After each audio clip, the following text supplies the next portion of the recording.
people saying that my mic doesn't work well.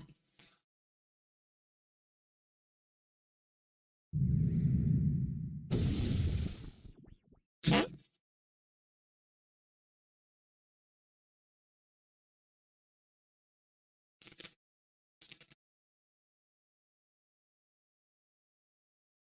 Well,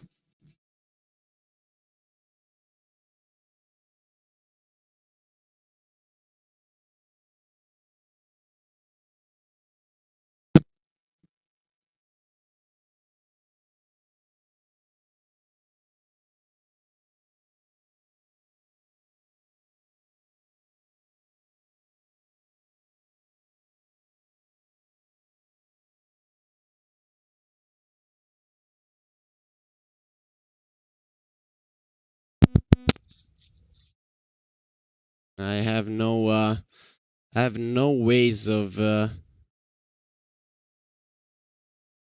have no ways of checking my mic now, and that is a problem. So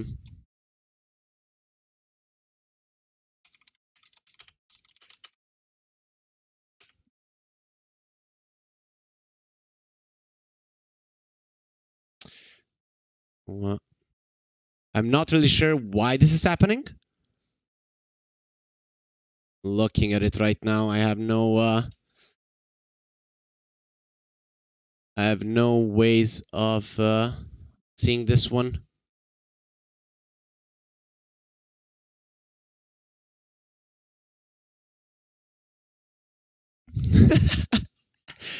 Oh my god.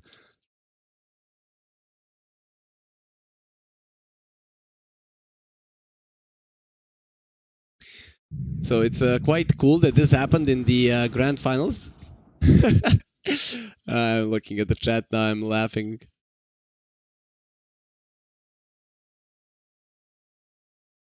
We'll need to see if this fixes it. If not, I have a spare on the side.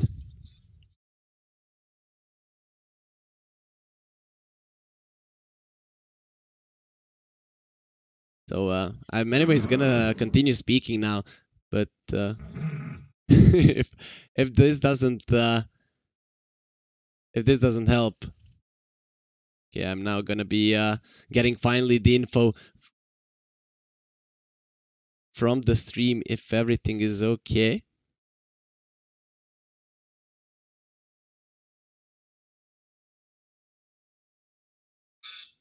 No, it's not.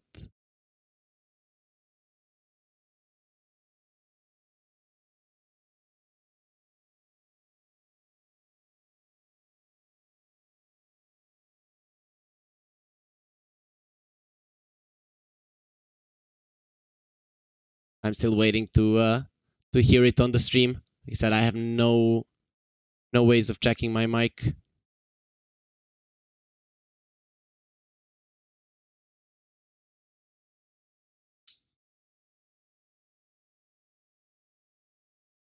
Okay.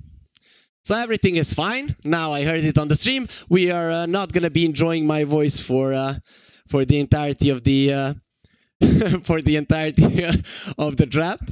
So, anyways, let's just go through the heroes quite fast, and I'm gonna try to make my points as fast as possible. It is a bummer that happened, but we do have a state-of-the-art studio here in my living room. So, anyways, of course, you guys are gonna have to wait for 150 seconds for me to properly know that everything is fine now.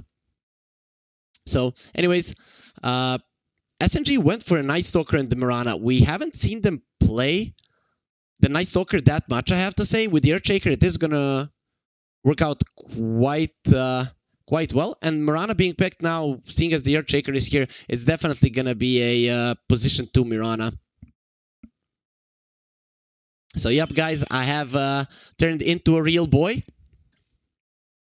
Hopefully my nose isn't gonna be big. So Team Magma, they went for a Spirit Breaker and the Lich. I'm not sure is it gonna be a position 4 Spirit Breaker. It has been the most successful It has been the most successful on that position. We have seen it on position 3 at the start of the tournament, but I don't think they would want to go that route. To be honest, the Spirit Breaker is an awesome hero in this game in particular. He's not afraid to stand his ground. He has a lot of HP. Oh, it's going to be a position 4 for sure. And with the Darkseer, I think this is the...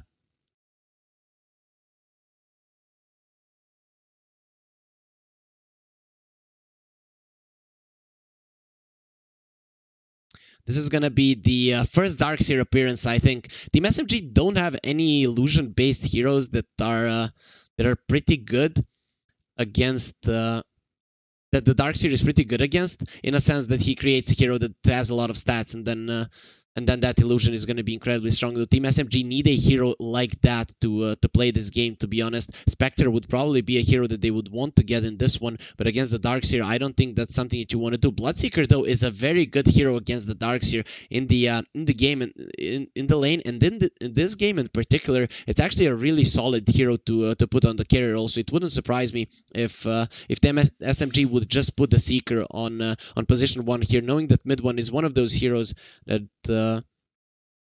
one of those players that can just play the hero amazingly well. Guys, this is a best of 5. I'm sorry that you didn't hear all of my introductions and stuff because I was a robot then, but not going to be a robot anymore, so it is a best of 5. The bars here, it has to be a mistake coming out from our admins. You're going to have to excuse them. They are exhausted. After a month full of Dota, so here making a few mistakes. So, Team SMG will go for Luna. So against the Darkseer, they don't really care about giving them that strong illusion. Okay. That's an interesting one. I actually expected them to put a Bloodseeker on the position 1, but they're not gonna do it. Okay, so now let's see. We have the 2 servants of Selemene. So if anyone has Lacoste's voice line, we could hear him singing beautifully. Anyways, so Team SMG, they have better vision in this one. They should have better lockdown. When it comes to teamfight, though, we know that the Darkseer is the god of teamfights overall. And when it comes to the laning stage, Lina, she will win against the Morana. Monkey King, very strong against a Night Stalker, especially with the Lich there. This could be Team Magma winning just from the laning phase, to be honest. In the mid game, Team SMG, they have a solid amount of damage, but if they don't connect with the Fissure Arrow, they're not going to be killing anyone, and bringing the Luna early on in the fights could be a gamble for sure, given that you're playing against a Spirit Breaker and the Lina, you could die so easily. So, in my mind, Team Magma look like they have a better draft here. Though, again, Team SMG, they got the Dire side, so this is their favorite one. I'm actually surprised that Team Magma are not asking for Dire, because we saw that Team SMG, they look a lot weaker on the Radiant side, which is weird, but true. They've been choosing Radiant for the Dire for the entirety of this tournament, so I'm gonna go for Magma. I have to say, I haven't had much time to analyze this, and I'm not gonna flip-flop, you know, because I had some robot issues here next to me. But that's all taken care of now. So I'm going to go for Magma. But let's go through now, through the drafts to see what exactly each team should be doing in this game to win. Magma, they have great lanes, and they have great snowball potential. When the Darkseer gets his first item, being beat Mech, beat a Aghanim Scepter, that's when they want to storm down towards SMG. So they're probably going to be farming until then. But the problem is, with Magma, they need a good laning stage, right? So if they make a few early mistakes, that could cost them. And I have to say, the Darkseer Spirit Breaker lane, it is incredibly powerful, but you are susceptible to making mistakes easy. Sometimes diving a little bit more than you should in the beginning could cost you a hero, and then could cost you the full lane. We know that the Bloodseeker and the Luna can actually dish out a solid amount of damage. So overall, I'm gonna go for Magma. As I said, the way they need to play, though, it's not that easy to pull off. Though I think that if they do their draft properly, that SMG are gonna be in some trouble. Moon is gonna get hit by the tower here. They don't have any vision, Magma, so Moon is gonna understand that one. Mid one dancing around, and we're gonna have a pause, giving me a bit more time to analyze these drafts. So how the Magma play? Win the laning stage, be a bit passive in the 10 to 15 minute mark. I know that you think, okay, but they're against the Night Stalker, they should be playing aggressive. Yes, in terms of positioning. No, in terms of chasing down kills. And then once they have a few items on the Darkseer, they go in. So I kind of feel like the teams are going to be hitting their timing at the same time, between 15 and 20 minutes, and that's where we're going to be seeing all the fighting done, unless, of course, one team stomps the other in the lane and in the beginning of the mid game. Then it's obviously going to be them controlling the pace of the game. Team SMG, on the other hand, they need to survive the lanes. That's the first thing. Afu, it's going to be his job to secure that this Night Stalker at least gets a ton of levels in the lane. You do that by just pulling the Lich to the side, but still, even in a 1 versus 1 scenario, the Monkey King can be a problematic opponent for the Night Stalker. So we'll see how that one works out. But Afu, he's the one who can secure the kill in the mid lane, who can secure the bottom lane, and even rotate to the top lane or TP there if a dive comes through. So in SMG, in essence, when it comes to the laning phase and positioning early, why are they pinging still? Stop, please. When it comes to winning the early game and just doing well in the mid game, it's going to be Afu that has to do the heavy lifting, and I'm not sure that he's going to have the space to actually farm his Blink Dagger. So getting more points in Fissure early on is necessary for sure. So then when the mid game comes, when Magma are farming, when they need to get those first items on the Darkseer, on the Lina up, that's when Team SMG need to make some kills. Not full-on teamfight kills. In a sense, Dark Ascension, 1 kill, some damage on the tower, get back.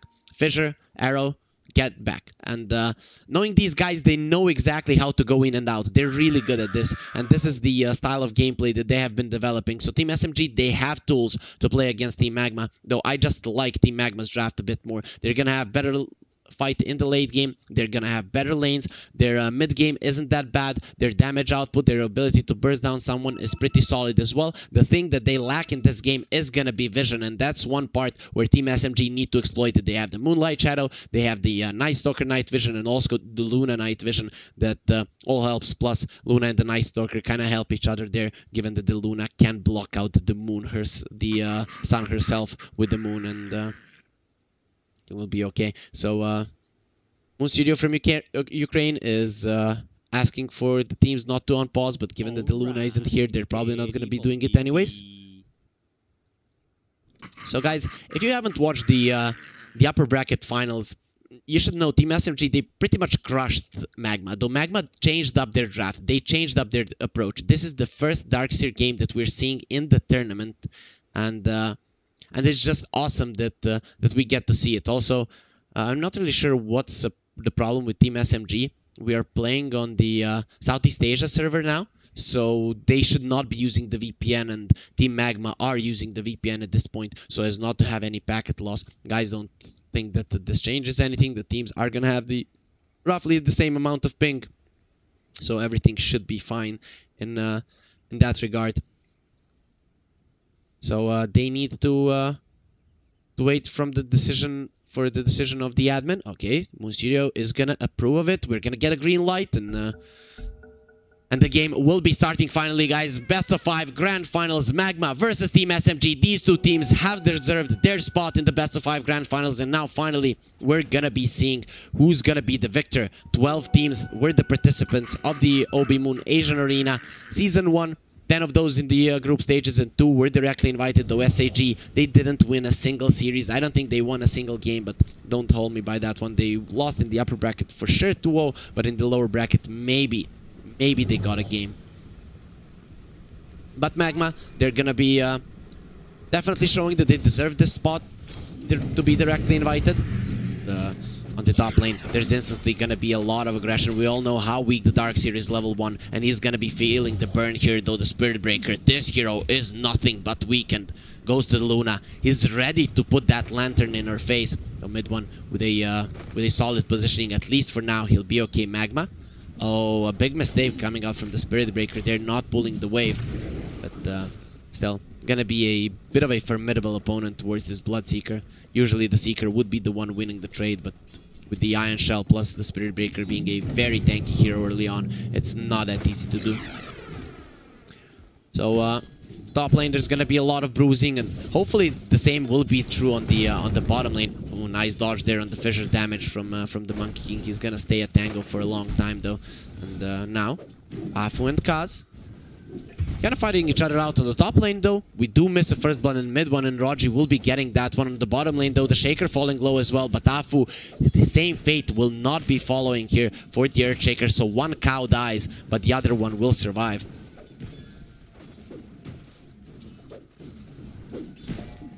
So KP for now doing quite okay. As I said, lanes need to go well for Team Magma. This is just the kind of a lineup that they have, or in the mid game they could just get crushed under Team SMG. Surviving the mid game when the Luna is strong and the Mirana and the Shaker are comboing their spells constantly isn't gonna be an easy endeavor if you lose the lanes that you should be winning. As I said, Team SMG, they might know exactly what they need to do, how they need to play a little bit defensive, but they're not even going defensively. Spirit Breaker in some trouble. They see him perfectly, the Surge. It will allow him to live. But again, he's going to be losing all of his HP, and TZY, without the support, he's just not that powerful in this lane. SMG understanding extremely well what they need to do, and because of that, they're going to be doing well in this top lane. In the Darkseer Spirit Breaker, it's not going to be working out well for them. Level 2 on the Spirit Breaker, he's coming in with the charge, going through Raji, and now going for mid one as well. Without the Lucent Beam, can't do much, but he turns around on the Spirit Breaker, and the one getting his pushed back and probably broken is going to be the position 4 of Team Magma. Raji comes over. Now 1 versus 1 between the supports here. Oh, lane? Dust? How did this happen? Moon is actually doing really well in the mid lane here. He's even going to have more CS than the Selena. So a terrible start to the laning phase for Team Magma. The one doing well though is going to be the Monkey King. That was expected, but Lina versus Mirana was also expected to go well. So Moon really outdoing himself, and even getting some creep kills in the jungle will definitely put him ahead. On the top lane again, we're gonna see some bruising. The Spirit Breaker going for a charge. Mid one is taking some damage, but he will hold his ground. Let's fight now, and he's the one that wins it. TZY running away. He doesn't have the guts to stay and fight, and he might actually die. With them seeing him, he goes for a surge. The Lucent Beam will not connect, and TZY will survive, but he isn't looking too healthy, and definitely not being too happy about the outcome of this top lane. 11 last hits. He has the same amount as this Night Stalker, and the Spirit Breaker plus the Darkseer should be a very, very formidable lane that you rarely want to lane against. Team SMG with great understanding of what to do. They're going to be coming out ahead, and by a lot, I would say. Mid one, his farm is somewhat struggling because of this, though. Overall, he is doing quite okay. Top lane, mid one, being chased down. He is taunting them from the other side. There's gonna be a Spirit Breaker, and finally, they're gonna be getting the kill. Magma, they find their opening, and they're gonna be getting themselves on the board. So now, their top lane seems a little bit stronger. Once the Darkseer hits level 5, the damage from the Iron Shell is gonna be even more formidable. And we can expect Magma to be a bit more aggressive here on the top lane. I don't think that mid one wants to leave this lane just yet, understanding that he wants to deal with that siege creep as fast as possible. Raji, now the Darkseer punching him in the face, but the Bloodseeker will be okay, having more armor. If it comes down to a fist fight, we know who's going to be coming out on top. Moon in the mid lane, still doing better than the Lina. As I said, Dust, I'm really not too impressed by his laning stage when it comes to the Lina. He does move well around the map later on, but with a hero that should be a decent lane dominator, you losing the lane more often than not is really a bad sign.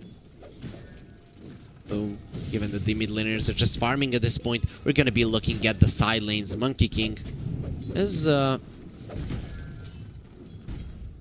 not going to be an issue for the Night Stalker any longer. KP, oh, just a second though. Afu, the stun is not going to connect. The Mirana is in the vicinity. The arrow connects, and Monkey King with the double Starstorm. The shield will not be enough to protect him. That just only helps you against physical damage, and Kaz, his core will die under his watch. Meanwhile, on the top lane, Rogi coming over. TZY and Spirit Breaker are falling relatively low, but there's going to be another charge. And now Rogi will fall. Another kill on the top lane for Magma. They are starting to ramp up the aggression here, and TZY almost has his level 3 Iron Shell. Dust comes over as well. They want mid one too. He does have that night vision. They're going to wait for the charge. And nah, just the Laguna Blade will be enough. Lina, she gets surged up, but it wasn't even needed. Just one Laguna Blade, and mid one is cut in half with this death now. He's gonna have 2 to his name. Be poking this tower. There's a lot of vision for Team SMG around the mid lane. They wanna be ramping up the aggression here. Dust is level 7, so a kill on him is gonna be worth quite a lot, despite the laning phase going better for Moon.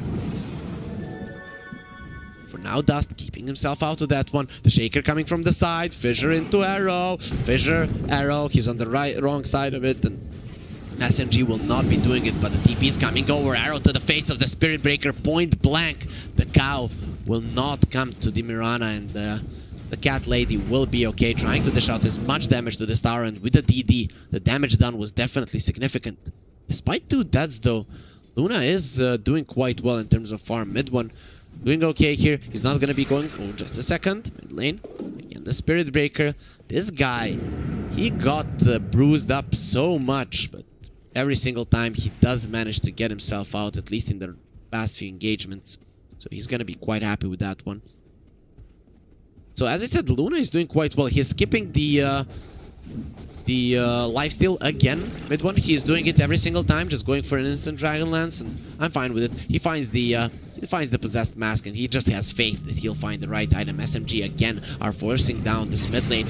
Dust comes over. He's not gonna get silenced up with the arrow to the face. Not gonna be happening now. A double stun. Dust turns around to fight with the Laguna Blade. Let's see who's stronger now with the charge coming over as well. Moon will not be able to assist his teammates, and the Fissure keeping them in. Rogi will look Kaz in the eyes and get hypnotized, and after that his death will follow. At least he won't be feeling anything. At least I hope so. The sinister gaze, it probably gives you chills.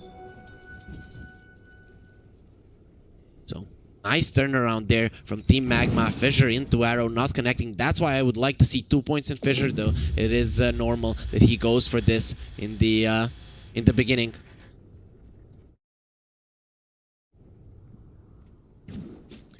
So now to make things worse, it's Sunday and my neighbors are drilling something. Hopefully that's not gonna be heard on the stream. It's not too loud, and it's not like they're renovating or something, so everything should be fine. Bottom lane, Spirit Breaker is gonna eat the Void to the face. He has to be very careful how he approaches KP here. The charge will be used. Arrow probably not going to be used even. And now the Night Stalker goes for the Dark Ascension, but the Spirit Breaker is already out. And he will see Afu. Doesn't have his ulti. Might stop here if he wants to fight. But no, he's still going towards the top lane. The Fissure will stop the charge. And overall, nothing significant will happen on the map. Team SMG, they managed to come out of the laning stage quite okay. The problem is only their 2 cores are doing well, and they're susceptible to dying, right? Their supports, their offlaner, they're not doing that great, and we'll see how much of a space the heroes from SMG can do. The farm distribution isn't looking the greatest for them, but it's better than nothing. KP is being charged. The Fissure will stop it again. He's not gonna allow him to go through, and the Monkey King, without his ulti, he has no ways to defend this tower. Will go with the Boundless Strike, but he knows that his ability to defend this tower is non-existent. On the top lane, Magma are making a push of their own, but overall, the first ones to claim the tower are going to be SMG, and Moon really outdoing himself here. Is he going to be going for the Dragon Lance? It is going to be a right-click Mirana. Sometimes we saw him go for an Aghanim, sometimes go for the Dragon Lance. This time around, he decides the right-click is the right way to go. Having more stats though against the Darks here will hurt you in the long run. Later on against the wall, even early on in the game, you will be taking a lot of damage from those illusions.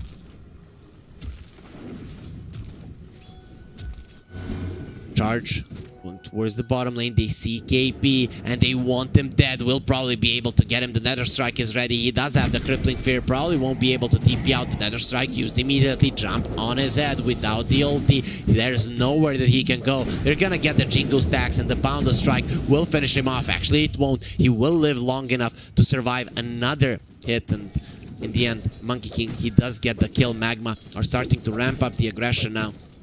And Team SMG, they need those fissures into Arrow.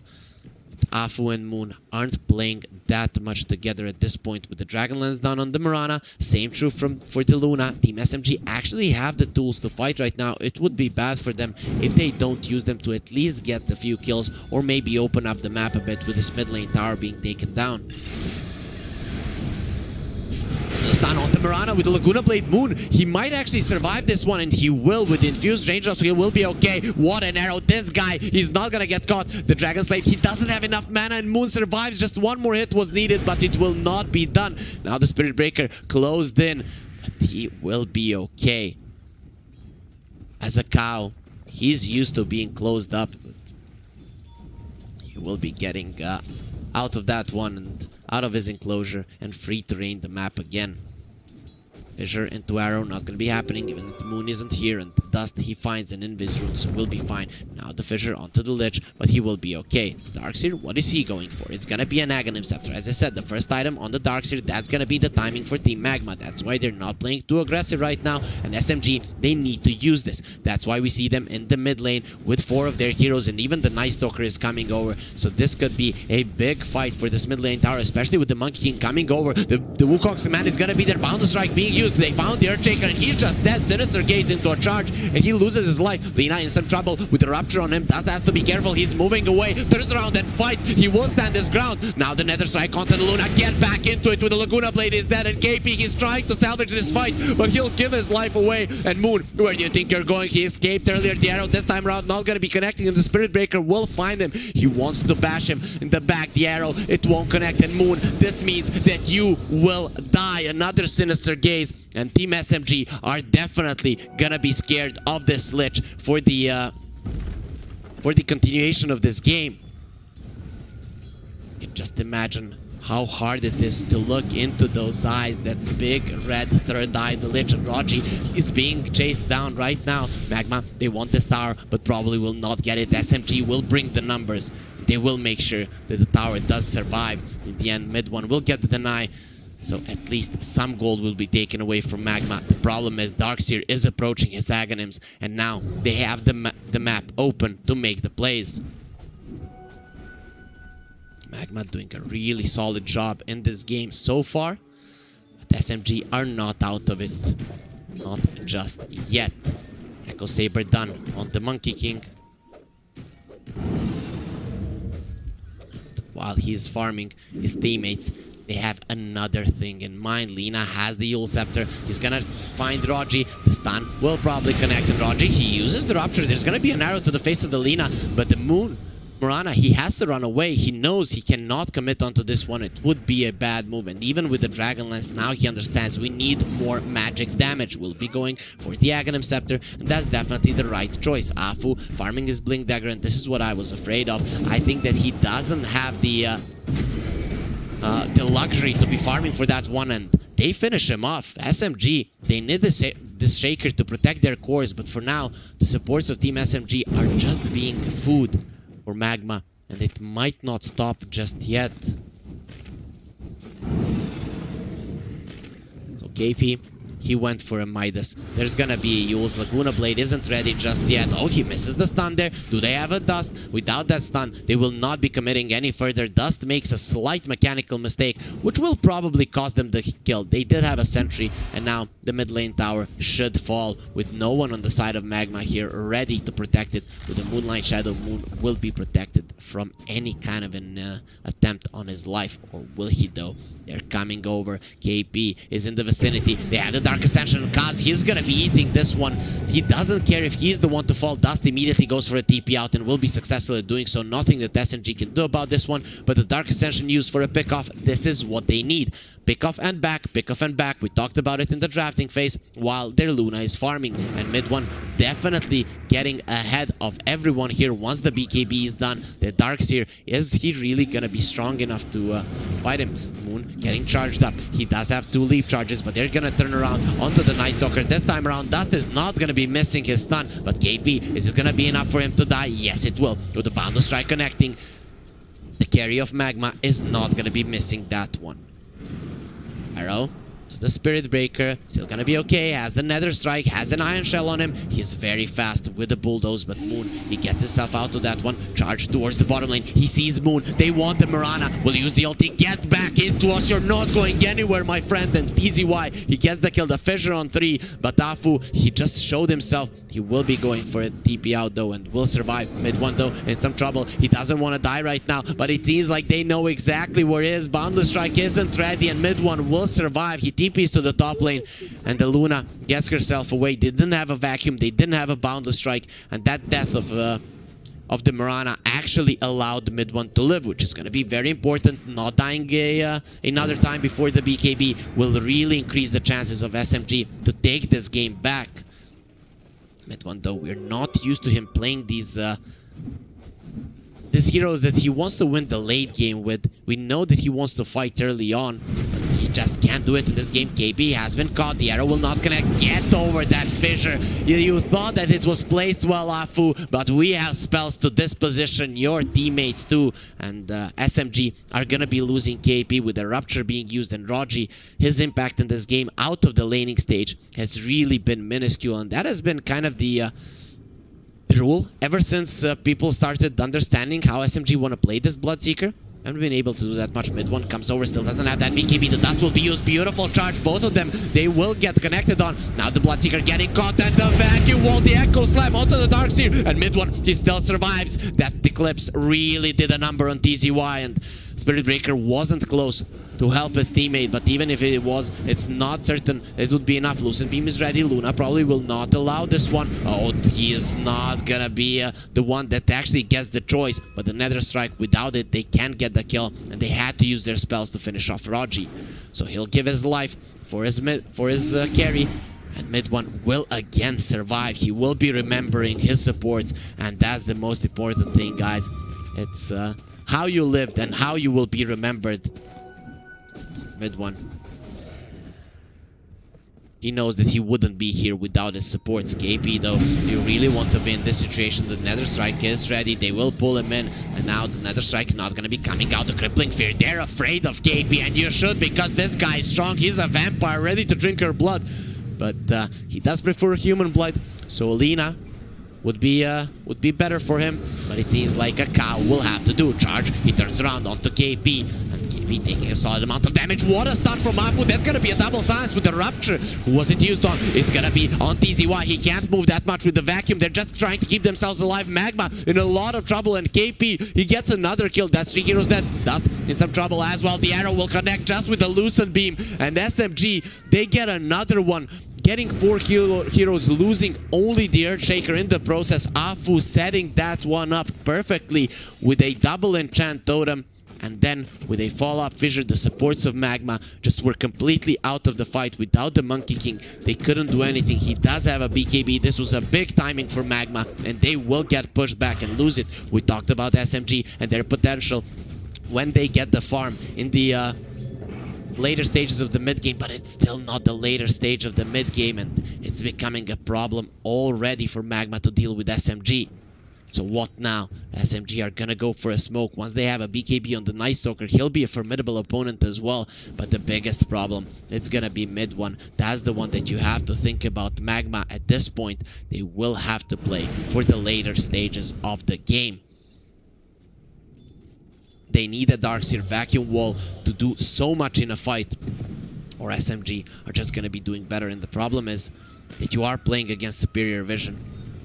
So it's going to come down to how well Spirit Breaker and the Monkey King can control the map and give some vision of their enemies. They do find the DD, so that's a big one. They're going to go for a smoke. Winning a fight right now for Team Magma would be a big thing, especially if they get a few core kills. KP definitely being targeted just before he gets his BKB. The Moonlight Shadow will expire, and KB has been found out. Nothing they can do to save him, and he will be left for dead. SMG will not be retaliating, at least not for now. Mirana in the Aghanim's Moon does a ton of magic damage. Now going for a BKB. They will go for the Roche here. Having the DD on the Monkey King, this is a big deal. SMG should have been the ones on the aggressive for the next few minutes, but with the Night Stalker dying and it being daytime, they won't be able to do it. So Magma, they're just gonna take this Roche, and now they actually have the advantage. Mid one, hello, they're gonna go for him, but Spirit Breaker in a lot of trouble here with the Rupture on him. Magma, can they fight? Can they save the Spirit Breaker? He's running away, and for now, he will be okay. He will not be left to die, at least not yet. Monkey King, he understands the dangers here. Despite having the Aegis, going against SMG at this point would be suicide. So the Spirit Breaker is out. There is no Rupture. So SMG, do you really want to continue your aggression? It seems like the answer will be yes. They want to fight. They want to fight super hard. They're in a good position to do so. Though Magma, they're holding their position as well. The arrow not connecting, meaning the dust will be okay. He also has the Aegis. Actually, it's him having the Aegis, not the Monkey King. It does have sense, I guess. The Monkey already has a BKB and Lina. She's the true damage dealer, at least at this point.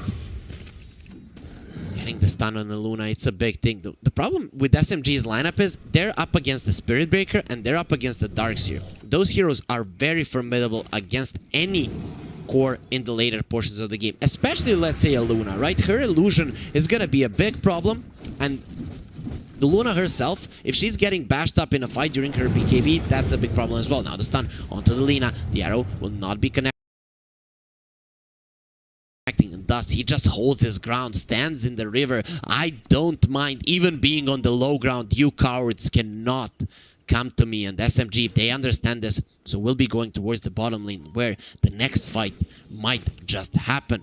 For now, oh, the charge onto Rogi. Rogi has been found. There is an Iron Shell on the Spirit Breaker. The stun will be there. And now, bound the strike as well. We have an AoE stun of our own. Spirit Breaker taking some damage. Monkey King wants to protect him with the Wukong's command. Really won't be able to do it that effectively. And Kaz getting crushed. The Echo in the backline is really used on the Monkey King, but inside of the Wukong's command, he's not going to be okay. Actually, dust comes over, but he is alone. Now, beautiful vacuum wall. Mid one, he doesn't have the BKB any longer. But Alina, can she really fight? He doesn't have any friends. Where are my friends? He has the BKB though, but it's not gonna be enough. You have the BKB deep. He actually turns around to fight. He knows he's not getting out of this one, and that's definitely true. He'll get a kill. He fights like a man, but he loses anyways. In the end, it's gonna be a 5-for-2, make it 6. Given that the Aegis was in the play as well, and SMG, they win a beautiful fight. They were waiting for it, and Magma, they're gonna get crushed. At Wukong's command being used over mid one. A big mistake. You need the supports to die, and Team SMG, they understand it. But Magma, they wanted a bit too much, especially with their position 1. Now charge. I'm pretty sure that one is gonna be stopped. The Spirit Breaker, he lost his confidence, and for a good reason. Luna now approaching that critical mass. Once he has the Daedalus and the Aghanim Shard, that's when this hero becomes almost unstoppable. He already has level 20. Fighting mid one at this point is incredibly tough. They need to stun him inside of the Wukong's command and kill him. But it's just not that easy to do with him using only one charge of his BKB. It's going to become increasingly difficult to do anything about him.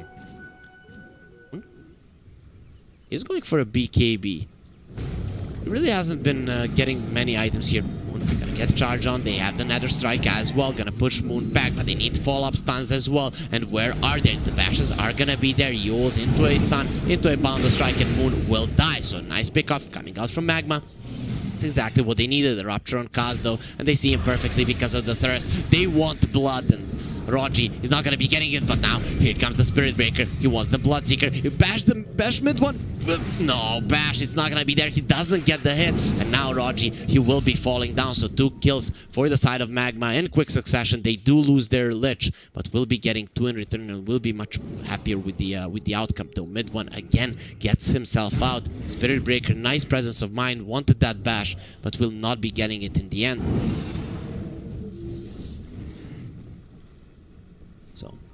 Smoke from the Earthshaker, he's alone in that one. Not really sure what he wants to do, Afu. Still level 11, so this Shaker, his net worth isn't really that great, especially his experience in this point compared to the position 4 on the other side. Nice Stalker, his BKB is on 8 seconds, and the Moon Mirana, he's just now getting that one. The BKBs on SMG are still healthy.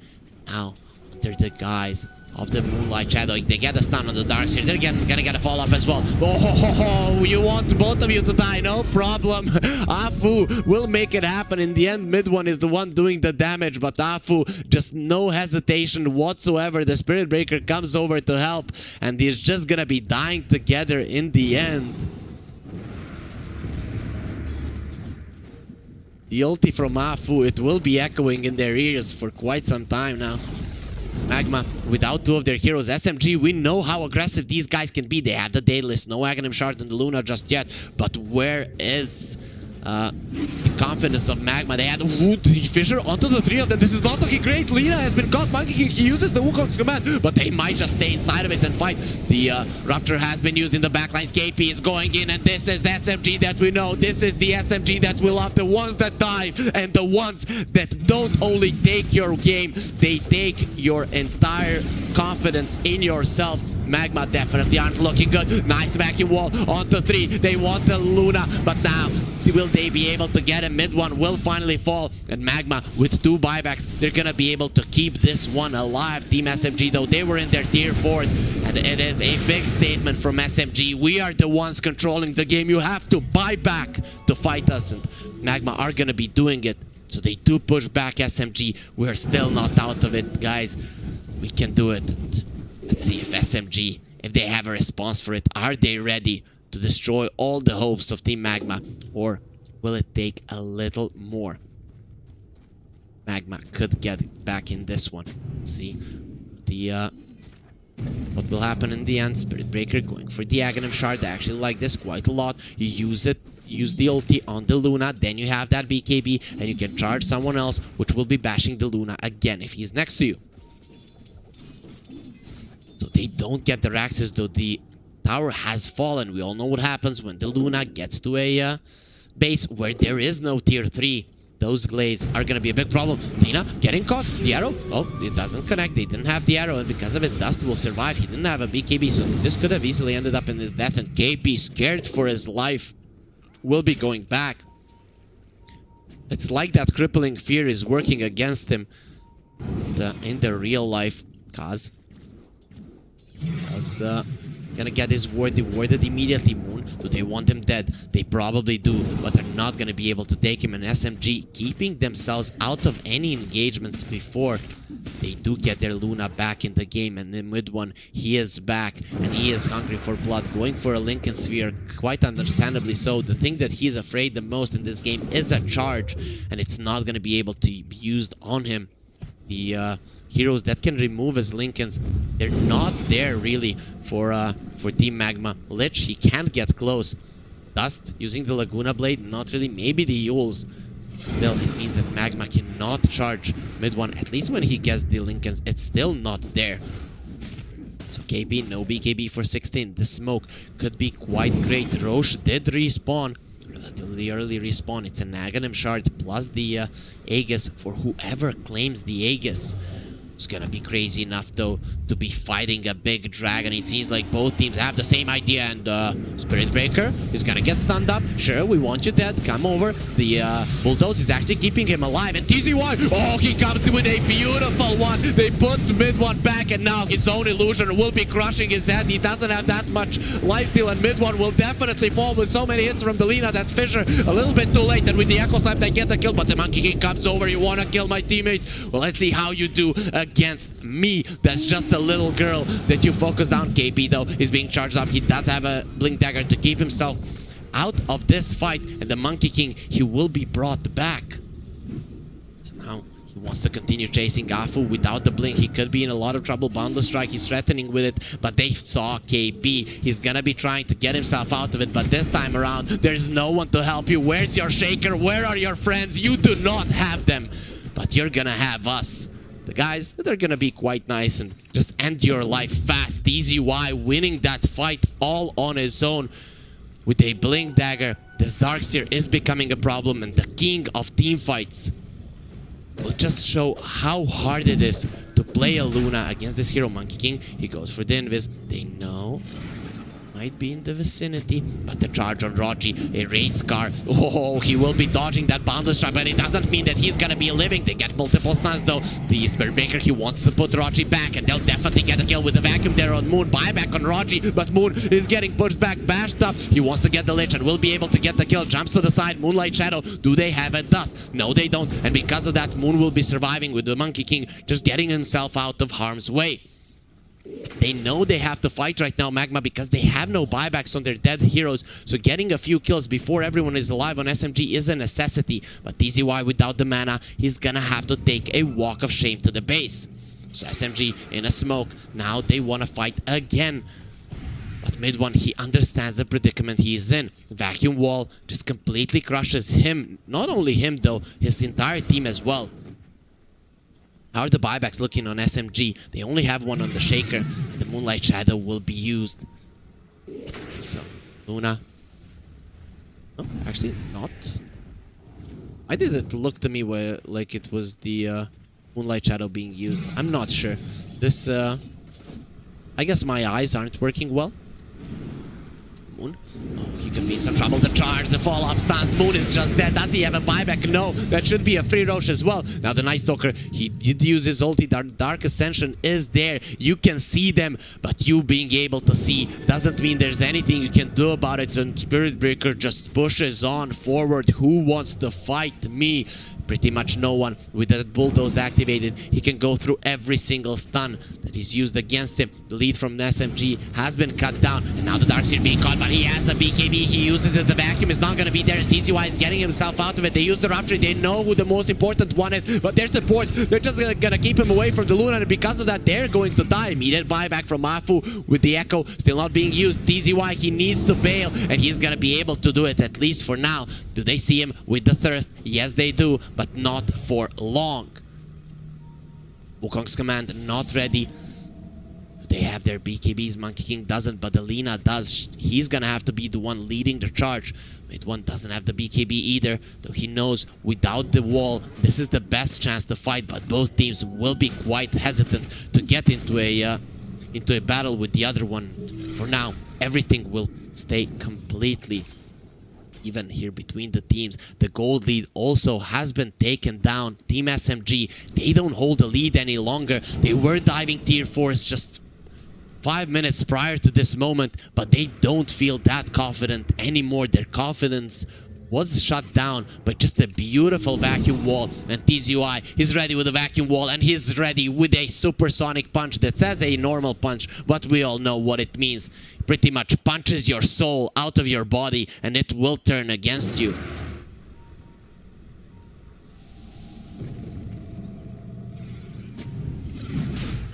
Roche being targeted now. SMG not in the vicinity there. Luna does have a TP, and Magma seeing the arrow, they will pull themselves out of it. They know that they have forced some TPs.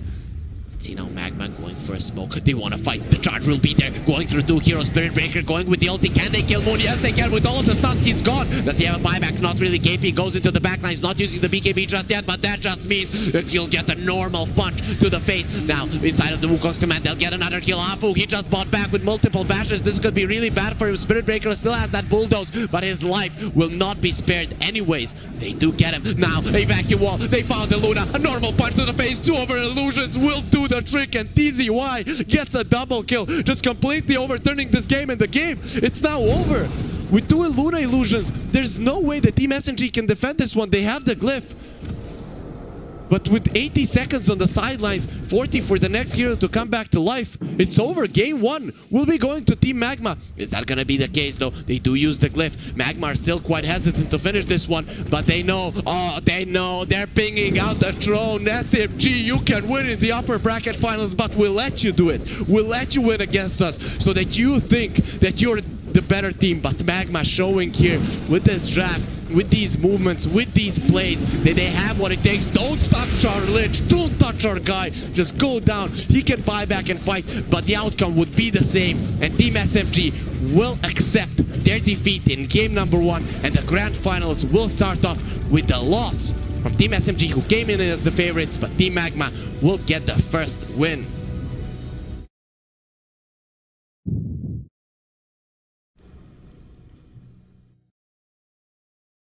have to say, Magma, pretty clean game. SMG, they did get caught too much by the Spirit Breaker, but it's just the nature of the hero. You get charged from the entire map. You don't always know where he started the charge, and then just suddenly you die. Moon, he didn't die. He died maybe once.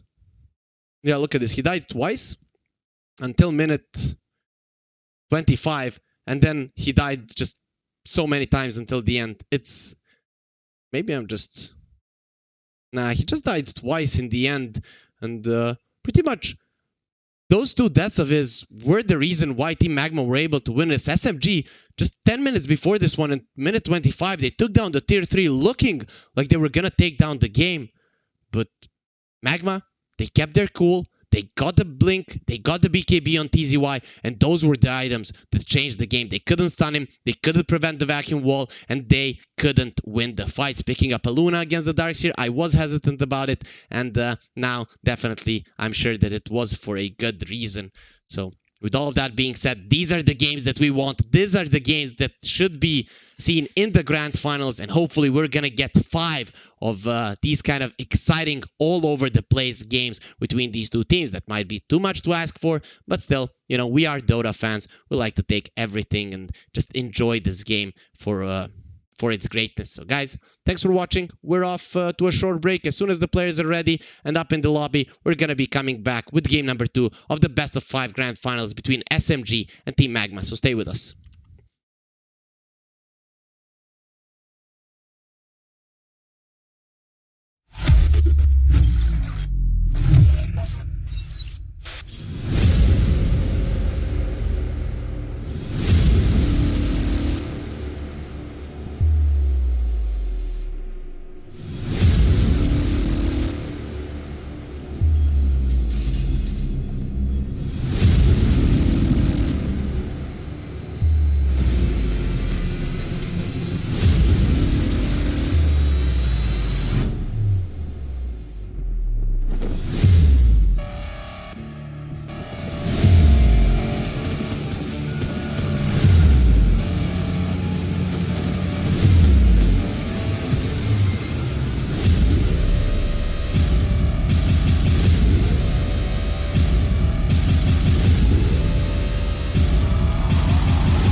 that you can do if your teammates do not assist you.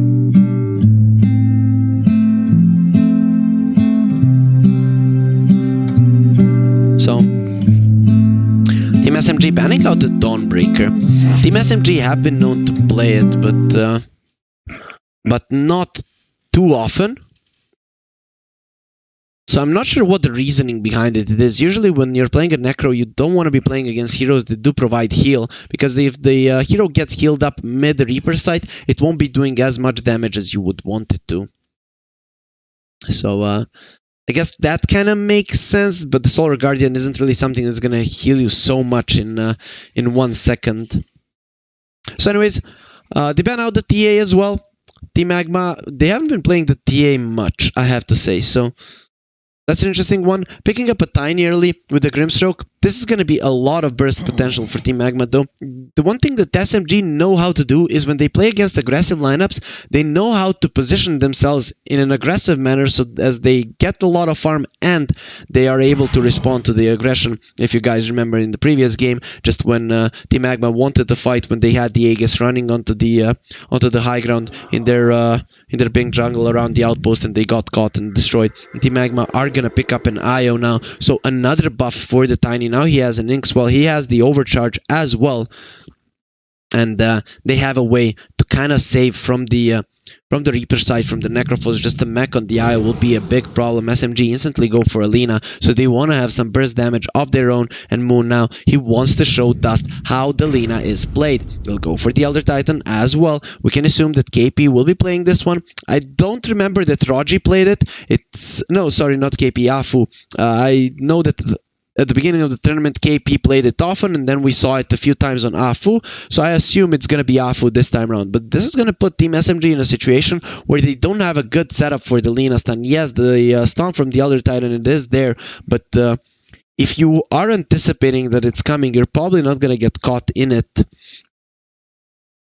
Still, I guess around the map, you can get those stuns from afar, and the Elder Titan is quite good at stopping the aggression from Team Magma. Looking at the Tiny here, he would like to go in and get the kills, and when the Lina gets the BKB, when the Spango and the Elder Titan get a few levels, they're not going to be the easiest heroes to bring down. The Magma are going to be picking up a Gyro, and probably going to be banning out the Razor, so then SMG, what do you do? How do you approach this Gyrocopter? I guess they would like to get something like a Spectre. It has been their go-to hero, but against the Gyro with an IO on his side, plus the Tiny who has a ton of HP, they don't really care about the dispersion that much. Also, Grimstroke and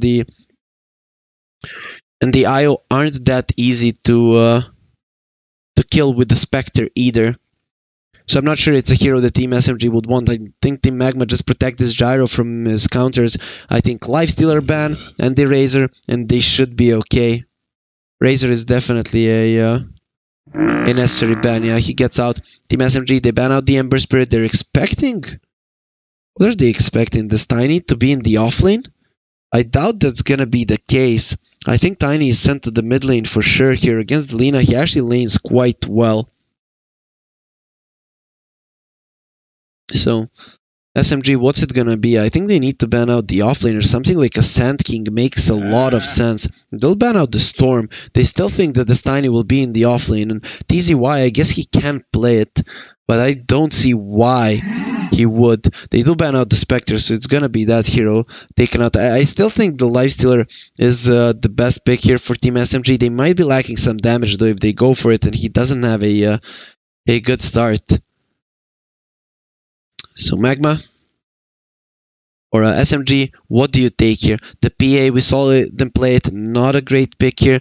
Jugger, Lifestealer, those are the ones that come to mind against the Gyro and against the Tiny, but the problem is they need a lot of farm in this one to actually be that effective. What else is there in the pool? That Luna, it doesn't look too bad. Yep. So they'll go for the Luna again, but I'm not gonna say that I'm a biggest fan of the SMG lineup. Sure, the Luna with the Elder Titan in the team, he actually does a lot of damage. They have the Rolling Thunder, which inside of a team fight is probably the strongest spell, but still.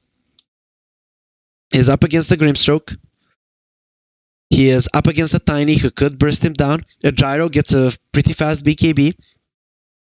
this draft from Team Magma is looking a bit better than the one from SMG. SMG though, they know how to play these heroes, and the lanes this time around could go super hard in their favor, allowing them to kind of snowball the game and be on that aggression that they're known for.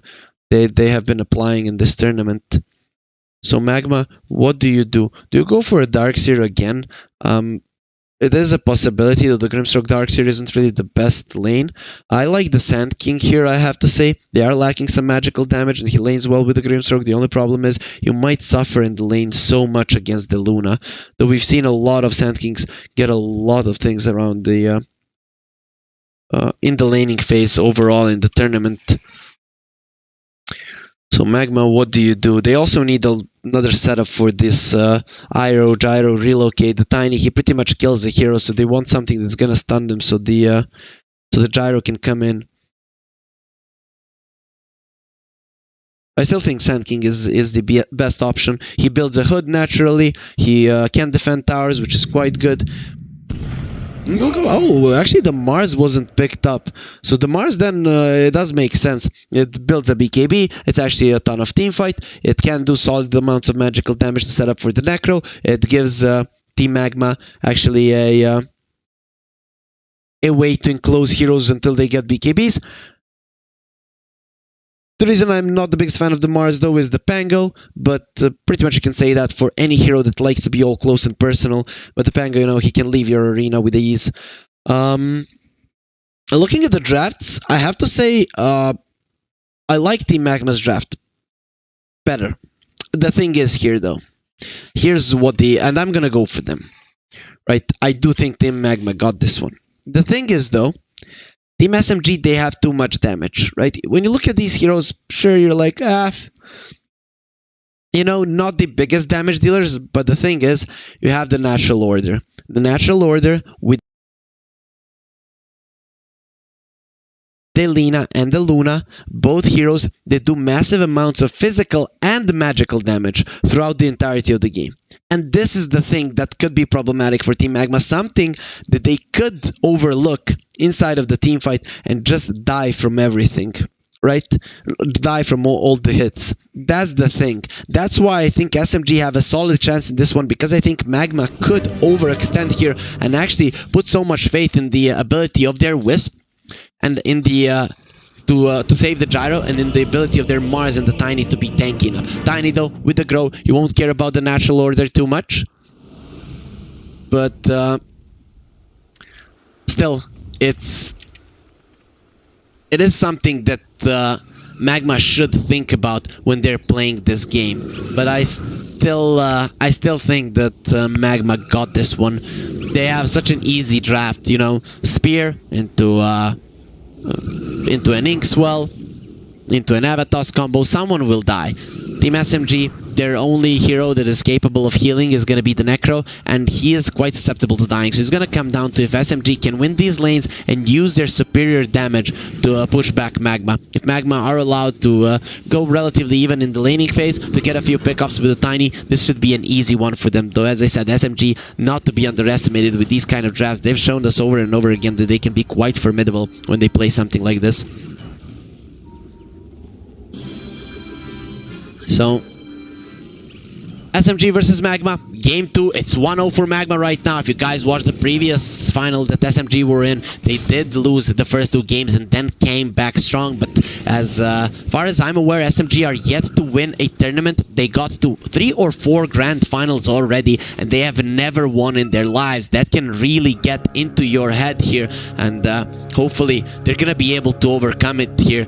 Though, you know, then it means that we're hoping for Team Magma to lose, which isn't really the case. I'm just hoping for great Dota, but for Team SMG's sake, just losing the grand finals over and over again, being a team with so much potential that's getting better all the time, it's a bit frustrating, and it could lead to the team falling apart or some arguments being in there which will not allow them to play as well as they're playing for now.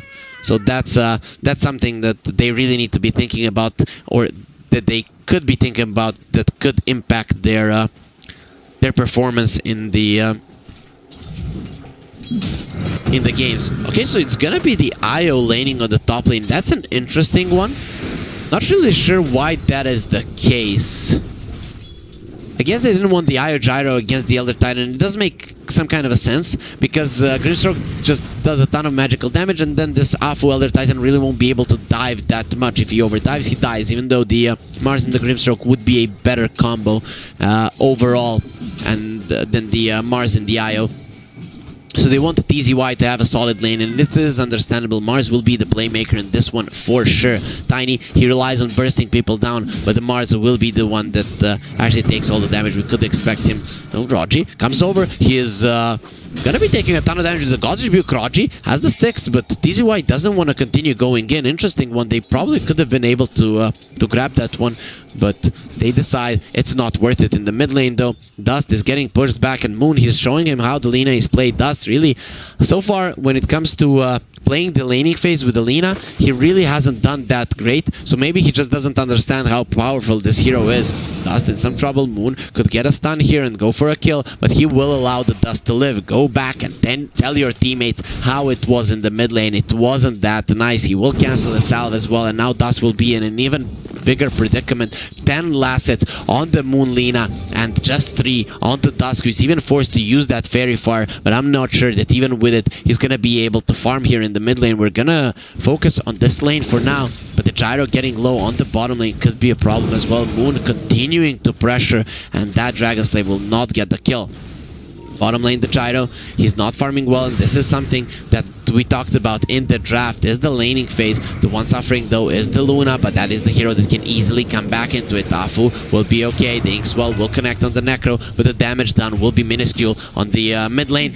There's gonna be the first blood, but mid one in some troubles as well. He's gonna be okay for now though. The IO being pushed back. Grogi, they want him. The spear will connect, and one more hit, they'll get the kill. We missed the first blood in the mid lane, but Moon, he did manage to bring out down the Tiny. To be honest, I actually would believe that maybe he died on purpose, considering how much he's getting destroyed. He needs those last hits. Dust, you're gonna be the one jumping into the backlines. Your Mars can't do all of the heavy lifting in the mid game. You better get it together, bro. That Christmas tree, you might never get to decorate it if you get crushed this much. So Dust gonna get pushed back again. He does have a healing salve, but mind you, this is a Tiny, so it won't really heal him back to full. He's gonna use the Avalanche just to secure that range creep without taking too much damage, and Dust continuing to be a punching bag here for Moon. Calm, Dust. I wanna fight you. Usually the rocks are not that susceptible to heat, but he will get melted under the strength of the Lina. Bottom lane, KP is farming quite well. The Gyro being pushed back as well. The Stomp will connect onto the Grimstroke, and KP comes over. There's going to be a homing missile with the Inkswell. They're turning around on KP, but he will be okay. Come on, let's fight Gyro. Nice Inkswell. It will protect him for now, and KP, he stays alive as well. They have a healing salve for the Gyro, but same cannot be said for SMG. Nope. Scratch that. The Necro, he has a salve, and the Gyro, he gets his one cancelled out immediately. You're not getting back up to full. Rogi on the top lane, almost dying again, but he gets himself out of that bad predicament, and a spear will not be connecting on him, meaning that this Pango will survive. Wisp might be in some trouble. He has to go to the side there with the tether, but might take some unnecessary damage here. Will get himself out of it for now. So the laning phase, disastrous for Magma. Even this Luna that was not doing well for SMG, he's gonna be able to get himself back in it. The Wisp TPing to the bottom lane. Now they're going for KP, who has that Gold Shroud, but with the Inkswell, he's still gonna be taking a ton of damage. The Stomp onto the Gyro. Gyro will be taking a solid amount of damage, but they turn around on Afu. Are they gonna be finishing him off? It seems like the answer will be yes, and with the Stroke of Fate, it's gonna be enough slow for the Gyro to grab the kill. A second one for Magma, but is this really enough for them? The Wisp coming on the bottom lane. Maybe they're gonna stay here with 3 heroes and just try to close down KP. If you're losing all of the lanes, that's not good. At least try to win one of them, and the one that they will choose is gonna be the Necro. They want him down. They don't want the other ones, and he is the one that's gonna be posturing aggressively. If they can kill the Necro at the start of every fight, that's gonna be a big deal for Magma. So they understand who the main focus should be. Dust gets stomped on here. No, it's actually gonna be Kaz. Moon comes over with the Laguna Blade and 2 hits. And Kaz is dead. He didn't have a very far. And Moon, now he turns around on Dust. Oh, you wanna fight as well? You're not gonna be getting a revenge for your teammate. You might just go down here. And that's gonna be the case with a lot of punches. One more slap from Afu, not even gonna be happening. And again, the mountain does get melted. Moon, he gets another kill to his name. That's 3 for now.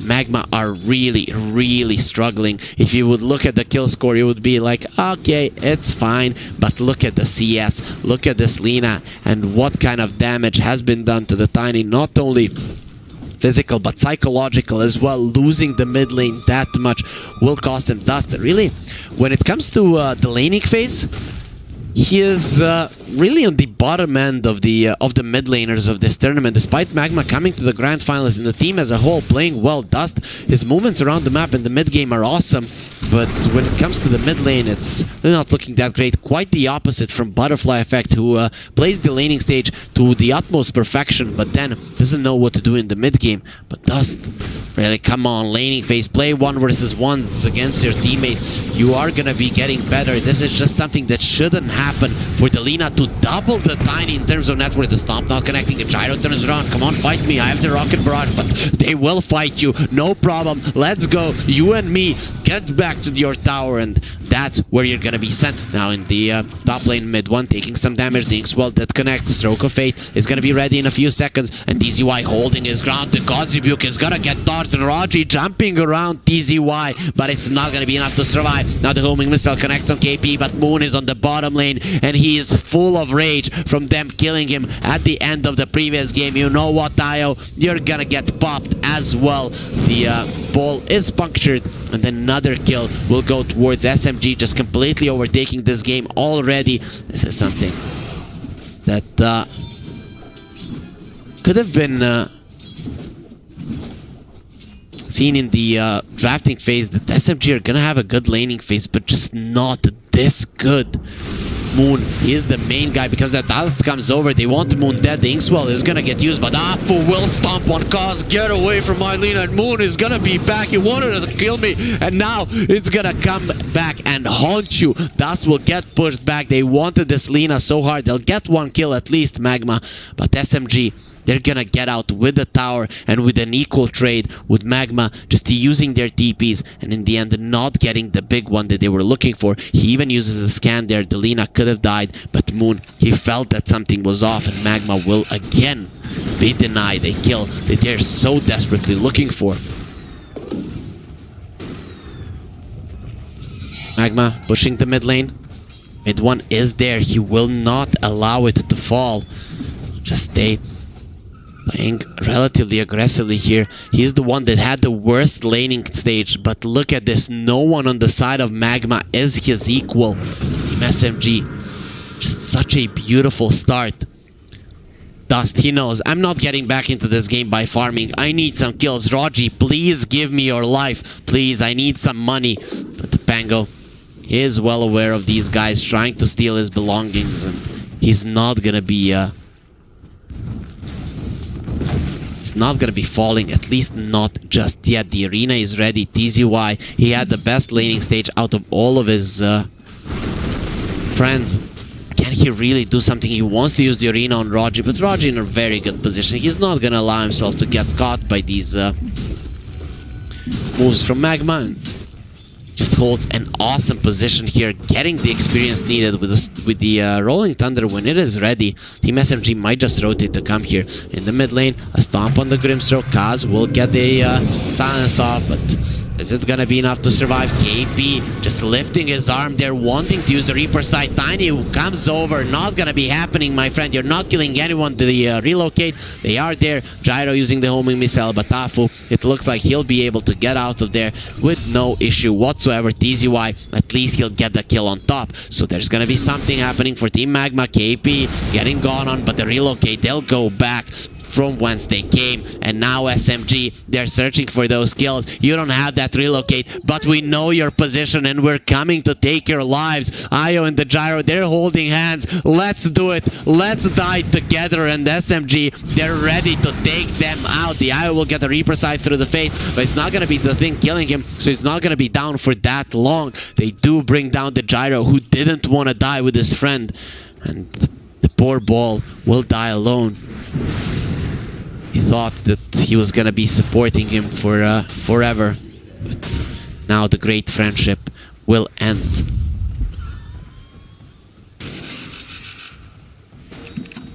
Magma, they're going to go for a smoke, going towards the bottom lane. I would like to say Dust, does he have a blink dagger? But his net worth, it clearly states, nope, he is not even close. He is a support at this point. Dust, come on, can you support your team here? Kaz, toss, no, he, toss me, come on, toss me. No, not gonna be happening. Dust, he can't even do that in this game. His legs are heavy, but not in a sense that he would like it to be, so that he can stomp on his opponents. It's just heavy, he cannot move. Team SMG, they get another tower. It's a 5k gold lead. This is one of the bigger stomps that we've seen in the tournament. And Magma, how do you come back from it? You need your Mars to make plays. He is dreaming of a blink dagger. Guys, I'll get a blink and I'll do something. Just stop dying. Just stop losing this game so much. But the Gyro is level 6. The levels of Team SMG, that's an even bigger advantage that the guys of Magma have to be thinking about. They don't have their levels, they don't have their damage. They have no ways to get on top of SMG, and even if they did, how will you fight them? Well, they won't. Now Dinkswell being used. KP getting caught. The silence is there. And he's gonna shrug it off. Is this the best you can do, Magma? Well, not really impressed. And Magma, they did win game number 1. But SMG in this game 2, they're just holding such a great lead already. Magma, they can only hope for a miracle at this point. Miracles do happen in Dota. We know about it.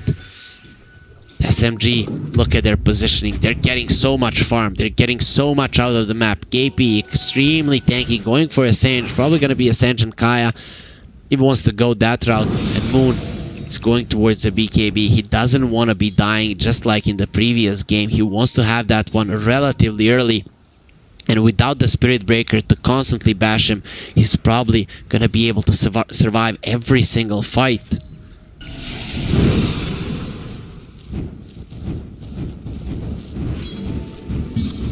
So Moon, still farming that BKB.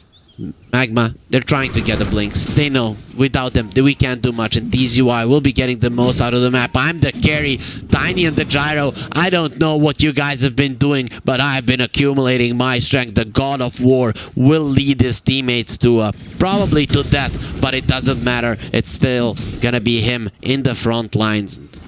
That's what the real leaders should be doing. SMG though, despite this lead, they don't have any leaders, just leading the charge. They're like, every man for himself, get as much farm as you can, and then let's just go crush these guys. So, a smart decision, I would say, considering that none of their heroes are susceptible to dying, at least not until those blink daggers are up. TZY is going to be getting that blink. He is under enemy vision though. But it doesn't look like Team SMG are too eager to fight at this point. God's Rebuke, Spear, at least Magma can kill the creeps in the jungle, and now TZY, he'll have the Blink Dagger ready to fight.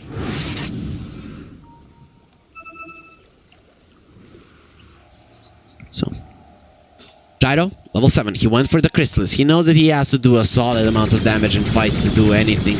2 points in Rocket Barrage, his magic damage really isn't that high. So the smoke from Magma was used. Kaz and TZY, they're ready to lead the charge. TZY, he's going in. Dum dum da da dum. You know that sound that the Mars makes. He's coming for you. He's coming to kill SMG, but he will find no one, and that's why no one will die. The Blink Dagger won't even be revealed. But Look at this SMG, and what a position are they staying. They know what's coming for them. KP will show himself. He's like, yeah, guys, they can't really kill me. I have 2000 HP with the hood. They can just look at me, and they are just looking at him with envy, understanding they can't do anything. They can't go roach. They can't fight. They can't find anything. SMG are controlling everything. Come on, give them something. Give them some hope, Team SMG, and then take it away to be the best possible way to break their spirits after a first game won. Magma are gonna be feeling the real wrath of SMG, and this is how the games in the oh, they're coming over. Magma, they want to fight. Okay, let's fight. We want you to fight us right now. The arena has been used, but no one from the side of Magma is gonna be surviving this one. They go for the Luna, and look at this one. He's not taking any damage, just being healed up. He gets a triple kill, and Magma with a 9k gold deficit. I think it's time. I think it's time for you to say, okay, SMG, we had a 10-minute break, and you guys, you probably know what you're doing. Now we need a 10-minute break because we have been broken completely. And SMG, look at this one. I don't know if we've seen a stomp like this in the tournament so far. I know SMG as a team, they're definitely gonna go for a push here. There's no freaking way that they're going back, and there is no reason to go back. Just going in 300 gold before the BKB. You know when your carries say, no guys, I need to farm my BKB, or they're not right. And now in the backlines though, Dust has gotten a kill. He's starting to get those kills as the haste rune. He wants to fight SMG. Can they get on top of them? They see the tiny, they get the stun, and Dust will be going down. Oh, you have a Dust combo on 3. There's gonna be a ton of damage being done by Dust, but he loses his life anyways. And with the Astral Spirit there covering his teammates, SMG might be pushing forward once more. Nah, not gonna be happening. They're not too interested in this one. They lost their hero, and they need some time to mourn Raji.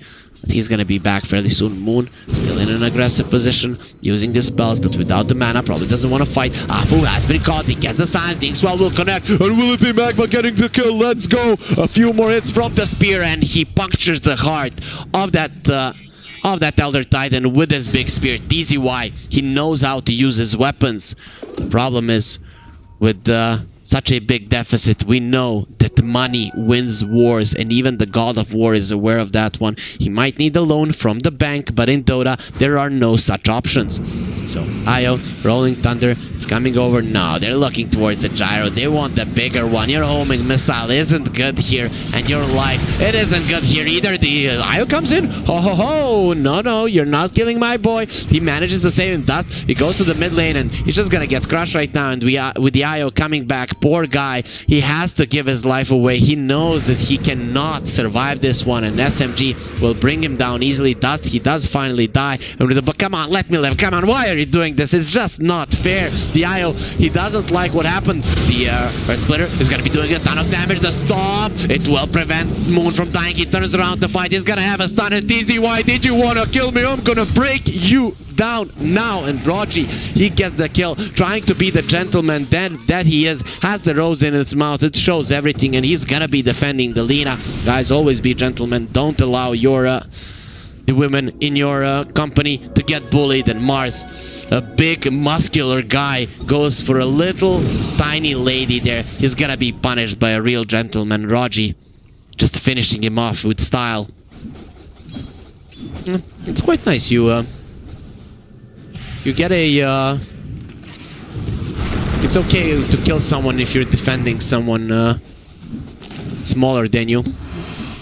Don't use that in real life. Just kidding. Gamers are not aggressive at all. Gamers are pretty chill guys, and the video games don't make you aggressive. A lot of studies have shown that. And the caster being aggressive here, it has nothing to do with video games. But Afu is getting brought down, and the homing missile will kill him. But the gyro, he probably won't be getting out. He tries to run away. He's squealing. The piggy wants to survive. The Io coming over, they'll get him down first. And now Raji, he's looking towards the gyro. Think you can get away. He uses the cooldown. It's gonna be a kamikaze here, just destroying that ground, but no one will get caught in the fire, and the only one that dies is gonna be him. Magma, they wanna fight the avalanche toss. They're gonna go in for Raji, and they get the kill. Magma, they're getting some kills here, but the lead is continuing to increase with no cores on the side of SMG, losing their lives even once in this game. 5-0-2, 3-0-10, and 8-0-4. The only ones giving their lives are gonna be the supports of SMG, and they don't mind it at all. They know that all of their deaths are noble, and that's what matters in the grand scheme of things.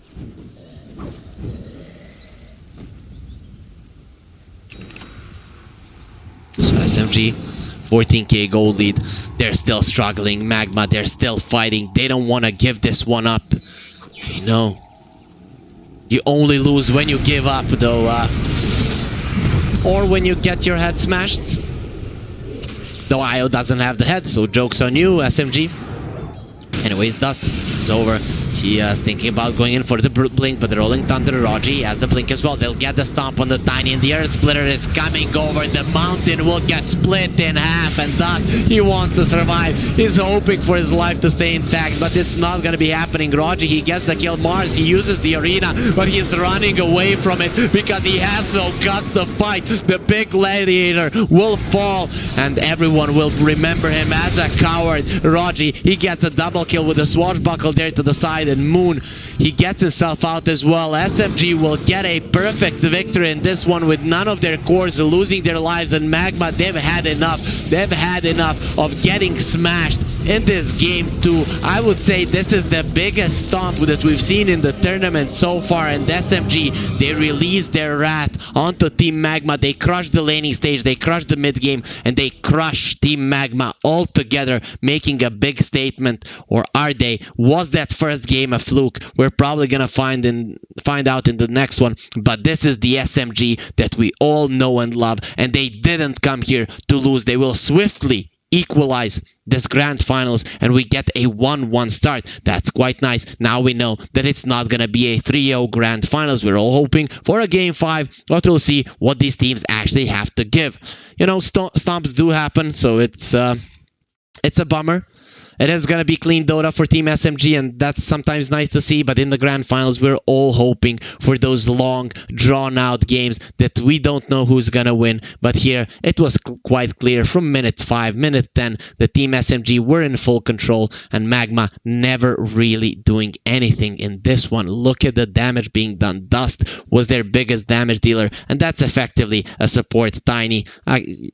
Look at this net worth. He's pretty much being doubled by all of the cores on the enemy side. It's just too much of a difference here in just 10 minutes in. And when the laning stage goes this bad, it's a big problem. I talked about Team Magma liking their draft, but I did know that the laning phase is going to be tough. But this is just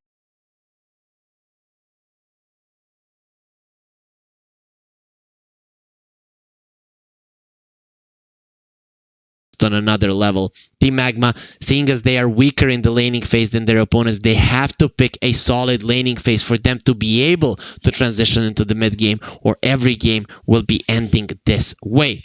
We, of course, don't want that to happen, but SMG, they definitely do. So, guys, who's going to be getting game number 3? Well, that's the a question to which is going to be answered in the next game. So stay with us, because after a short break, Game 3 of the Best of 5 Grand Finals between SMG and Team Magma will be starting. Stay with us.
for Team SMG, but I effectively won 2 lanes, and the third one was even. And just on the back of that, Magma were completely helpless. They were losing ground every single minute, and they tried to struggle, they tried to fight, but in the end, it was to no avail. And you know, some games are gonna be like that, but we don't expect the Stomp to be that hard in a grand finals, but that's what we're gonna see. Team Magma, though, this time around, they're gonna pick up an Enchantress.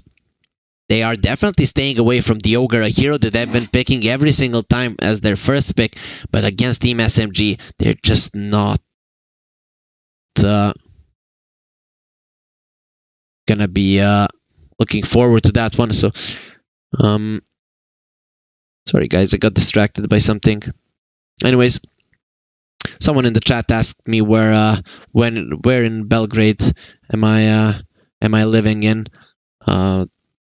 I'm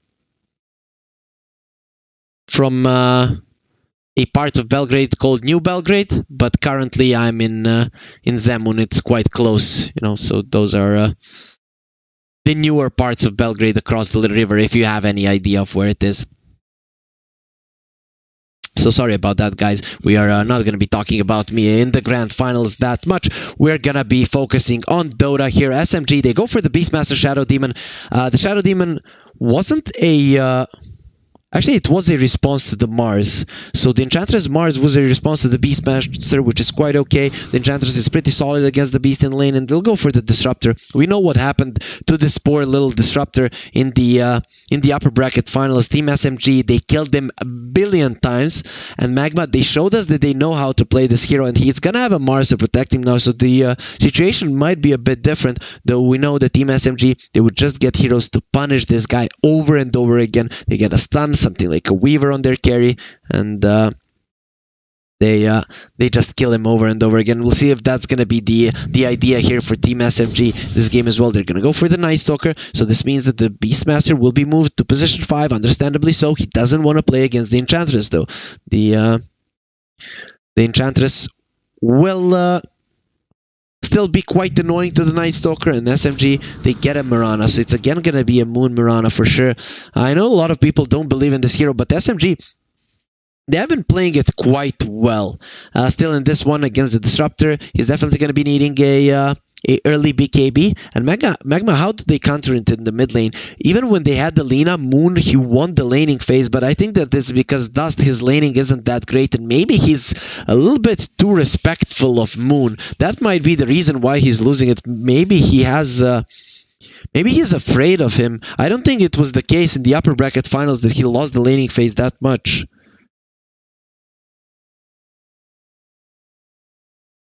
So, Magma, what will you get here? They see the mid laner. They have the last pick to counter the carry as well, so I'm expecting them to get a mid pick right now. Not a lot of chances for Team Magma to gank the mid lane, especially because it's a Mirana. So what do you get? Kind of when you look at the Mirana, you don't really have a hero that counters it. I think the Puck actually looks like a solid one. They'll go for the Morphling. Magma have been playing this hero, but in this one, it's really not that bad. SMG don't have any burst damage. You just need to ban out carries that actually deal well with the Morphling. Something like a PL comes to mind. There's probably going to be a hero that Magma ban for sure.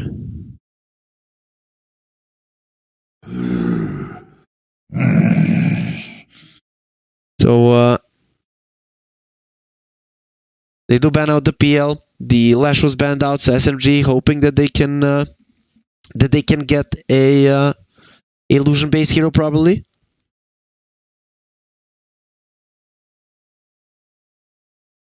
So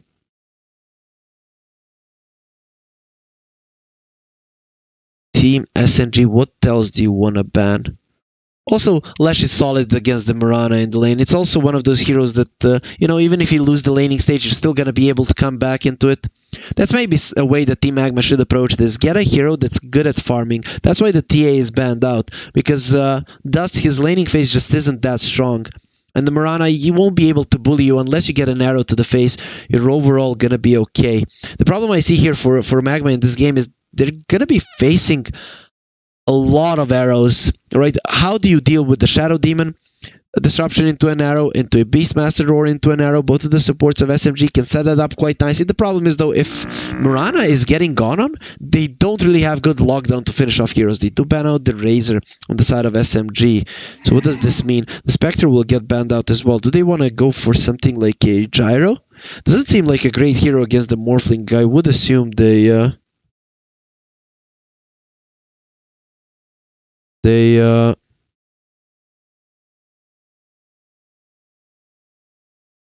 don't. So is there a hero that actually bursts down the Morphling? Not really. Something like a Terror Blade doesn't seem like the best idea, but not the worst either. You have the Shadow Demon that is always going to be able to save you, especially once you get a BKB, you get a Spirit to the Face, Disruption, it'll be okay. Looking at the teams, both of them have some lacking in terms of stuns.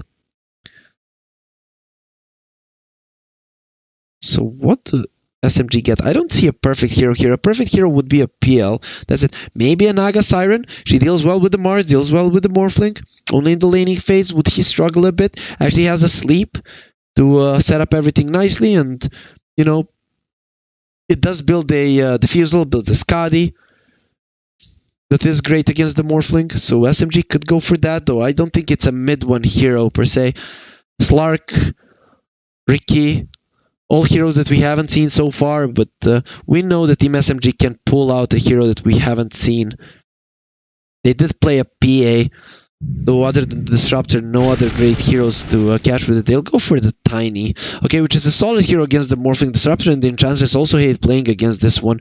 Have a toss combo and the 3 to the face to the Enchantress, and he's dead. So Magma, how do you approach this? The Queen of Pain actually looks solid now. Queen of Pain gets a relatively early BKB. You do have some burst. It is okay in the lane against the Mirana. Tiny hates playing against the Shadow Strike overall until he gets a Blink Dagger. He's in trouble. So I would like a Queen of Pain here. I'm okay with this Tiny pick. They now have some more lockdown with the Disruptor and the Enchantress in the play. They're gonna be easy grabs. You also have the Night Stalker for vision. Team SMG's draft, it's looking pretty solid. And Magma, they go for the Void Spirit. Okay. To be honest, not the biggest fan of the last pick, Void Spirit. The reason for that is, before he gets a BKB, he's quite susceptible to dying. The thing is, you get an avalanche on him, he can't use the Dissimulate. He can't use the Astral Step. Maybe the Astral Step he can if he's not turning around. But overall, a Disruption into arrow, easy to hit. He's going to have to deal with the Silencer from the Night Stalker. Again, is a hero susceptible to being brought down by the Tiny Avatars combo. Magma, how are their lanes going to go? Mars and the Disruptor can be annoying to the Tiny, but he's probably going to be okay. Especially with Raji just posturing aggressively. Look at those muscles ready to defend the Tiny until he grows a little bit stronger. One of the most buff heroes in Dota, I'd say. Axe is probably a bit stronger than him. Can Magma win this? The thing is, Morphling, if he doesn't die from the combo, if they don't find him, he should be okay. The problem I see here for Magma is, if they don't start winning, right? If they don't start winning and chasing for kills, they're not going to be getting anything. The Mirana isn't easy to kill. The Tiny isn't easy to kill. You have a Disruption to save you. Also, Beastmaster, not the easiest hero to kill either, and the ones having more vision are going to be Team SMG, so that Disruptor, it's not going to be easy for him to get the glimpses and go for those bonus kills. So with all of that being said, I think I'm going to go for SMG in this one. For the first time since the start of the Grand Finals, I'm having a lot of faith in their draft. I'm always hesitant about the carry Tiny, but the hero is OP right now. And in this game, Enchantress, Disruptor, Morphling, it's a perfect hero to get those kills, get the ball rolling. And this is looking like an SMG draft for sure. Just being able to run in on your opponents over and over again. so many ways to escape the arena. The Dark Ascension, the leaps from the Mirana, the disruption is good to saving people, and so much vision on the side of SMG. I just don't know. Magma, they're gonna have to have a very strong laning phase to have a chance in this one. Morphling, not the strongest of laners. The Mars is a pretty solid one. The top lane should be working out well, but Dust, we know that he has been struggling in the laning phase super hard. I'm hoping that he's going to be able to find his game here, but still going to go for SMG in this one. So Magma, how do they win? Strong lanes. Dust gets a few kills. They get some glimpse backs, and then the Morphling gets to a critical mass around the 25-minute mark, and Magma starts storming down everyone on Team SMG. If Magma even slow down the game a bit, they're going to be in so much trouble because the vision advantage is on the side of SMG, and that's the reason why I don't believe Magma are going to be winning this one. Even if they start ramping up their aggression, even if they get their timing going right, if they aren't able to constantly keep pushing forward, get fights going their way, stuff like that, SMG are just going to be able to pick them off one by one. And once this Tiny gets a Blink Dagger, the initiation from SMG is going to be so strong. They also have a Moonlight Shadow, so many ways to maneuver around the map, and it's going to be very, very important in this game. So, I'm curious to see how the mid lane is going to go. Dust, hopefully with this hero, Wind Spirit doesn't lose the lane to almost anyone. So, I'm really want to see if he's going to be able to do a bit better against Moon in this one. Moon starting off with the Starstorm though, and nice deny on the range creep. Finally, Dust something nice going his way. It is going to be doing wonders to his confidence. They get the disruption onto the Morphling. Those Morphling illusions, they do a ton of damage. He has to be very careful, but the slow is not going to be good enough. And the Night Stalker getting pushed back with the enchant from the Enchantress. Kaz will not allow the Morphling to take enough damage to go down. Rogi and the Disruptor having a manly duel here, but it seems like the Disruptor isn't gonna be manly enough. And to be honest, I mean, he's buff, right? But let's not kid ourselves. This is a back that kind of deadlifts 300 kilos at least, and this is a buffed up teenager who can maybe get 150, 160. So the difference in strength is pretty common. And this guy, he's shooting out some lightnings. Well, the Beastmaster, he has freaking axes in his hands. But both of them will be going back, and Rogi will allow the Disruptor to live. If, of course, my story makes sense. If it doesn't, then pretty much they're both gonna be afraid of each other. And Rogi comes over, gonna punch one guy, gonna punch the other guy. He wants to strike fear in both of their eyes. In bottom lane, the Night Stalker in some trouble. There's gonna be disruption on the Enchantress. One more hit and he'll get it. The healing self keeping KP alive. But Kaz, he now wants to go for Afu. He's probably gonna be winning this trade as well. We know how annoying the Enchantress can be. Just those spears going into their heads. KP turns around. He wants Kaz dead. He knows how much pain was delivered to him because of this guy, and he won't be able to do much though without that healing self. KP can just focus on farm right now, which will allow the Morphling to have a little bit of an easier time though. With Afu getting the Shadow Poison there, this Enchantress not gonna be too happy. Can he block him in? He's gonna be able to do it, but Kaz, he still has one more tango that should keep him alive, and using the sticks, Afu will stop with the chase. Top lane, mid one going for TZY. Rogi trying to run away. He's gonna get a spear there in the back, but he has the sticks keeping himself alive. Mid one gonna get the toss on that tree, and the splash damage will be enough. It's just a big tree getting tossed to you. Disruptor would like to get a return kill, but without any mana, he can't do it in the back lines though. They do finish off Afu. Not sure what he was doing there. Probably trying to get a kill, but it's in the end not gonna be successful, and not even close, to be honest. So, meanwhile, mid, Moon versus Dust. Moon is still having a slight lead. Dust has to be careful. He goes for 1 point in the simulate. Dodging a double Starstorm is very important. Top lane Disruptor taking some damage. A kinetic field. Get away from me. He puts him in a cage and wants to get the career. Will be able to do it, but the boar's slowing him down. He wants to live. His Raptor is running away. He wants his owner to survive, and not gonna be happening. He was trying to carry the Disruptor to safety. In the end, Rogi will get the grab. He cuts them both down, and Both the Disruptor and his little Raptor will be going down. This guy, he knows how to deal with beasts. But, okay, you get the best out of a bad situation. He refills the bottle for Dust. Dust will be getting a full one back, so he's going to be able to continue laning quite nicely here against the Mirana and continuing to equalize in terms of farm. The Disruptor not being on the top lane, TZY is getting gone on and now being slowed down. The boars are slowing him. Where's my Disruptor? Where's my support? You have no help and you have no life. TZY will be going down with Rogi's boars just taking the kill there, and now Disruptor is in trouble as well. He has the kinetic field that should keep him safe, but even his courier will be going down, and Rogi, he has no mercy. The laning phase for this Beastmaster has been going amazingly so far. That is going to allow the Tiny to farm as much as he can. But Morphling still topping the network chart. Afu and KP coming over. They have the disruption, but they're going to allow the Morphling to escape. They're just going to be happy with getting him away from farm. As the Void Spirit is getting more levels, he's being a more and more of a formidable opponent. He'll get the disruption on the Morphling. Shadow Demon should survive here. He does have enough movement speed and HP to get out of this one alive, and he'll find the courier. The kitty cat will be going down, and poor thing, Shadow Demon.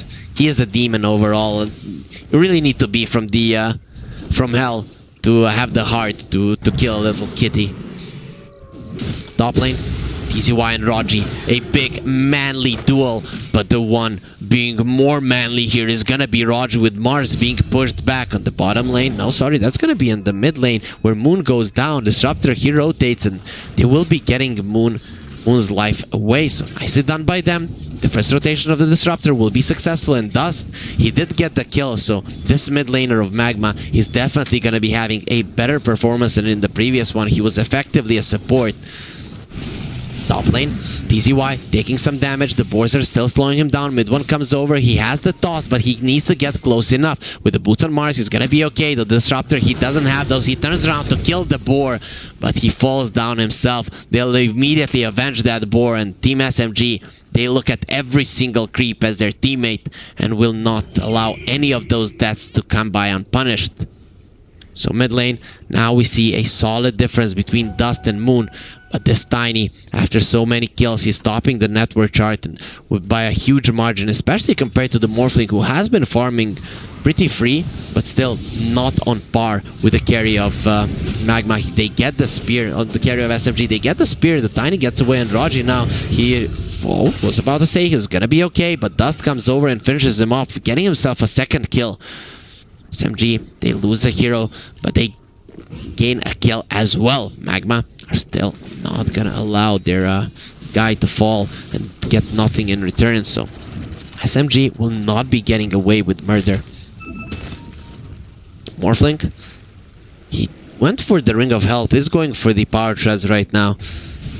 Here's to see what he's gonna go for. Is it gonna be an E-Blade? I doubt it. I think he needs to go for the right-click build. Manta into Skadi, BKB, maybe something along those lines. Tiny, he finds the Disruptor, but he is being slowed down by Kaz, the tree to the face. And again, they're gonna be killing this Disruptor. We already talked about how much of an issue it is if he keeps dying. Mid one, trying to run away. The Astral Step gets brought down. Stay there in place. They're pulling him in. Look at my Remnant. TZY comes over. They need to connect on the Spirit to kill mid one, but the Tiny is way to tank in. Rogi now holding his ground, but mid one staying there on the high ground. Doesn't have that much mana, but has the toss. Rogi will be saved. You will not kill my support, and that's how you toss a person. He's looking at Dust. Bottom lane though, the Dark Ascension being used. Morphling getting gone on. Afu needs to stack those poison attacks or poison stacks if they want to get the kill, and Morphling will TP away. They don't get the kill in. Meanwhile, in the mid lane, Dust will be getting a kill. Mid one was taunting him there, showing him like this is how you play a Tiny, and he comes in and this is how you play a Void Spirit and gets a kill. So Dust really showing his skills on the hero now, and his rage from the previous game. He was really stopped, but it's not gonna happen again. He gets a ton of lasses there. Moon, he wanted the rune, but he doesn't have any more leaves. This means that he's probably gonna be going down. No, they don't follow him any longer. The glimpse wasn't ready, and because of it, Moon will survive. He didn't have any more leaps, but there was no mana and no astral steps on Dust, meaning that this Mirana could get herself away. Moon, very aggressive leap there. In the end, he gets out with his life intact. They're looking towards the disruptor. Do they see him? Yep. Does he see them? Yes, he does. So Moon is being spotted. Raji, no roar just yet. His voice will not be heard. And Magma, they're gonna be happy with that one, at least for now. We're not gonna be caught by it. TZY is going for a soul ring.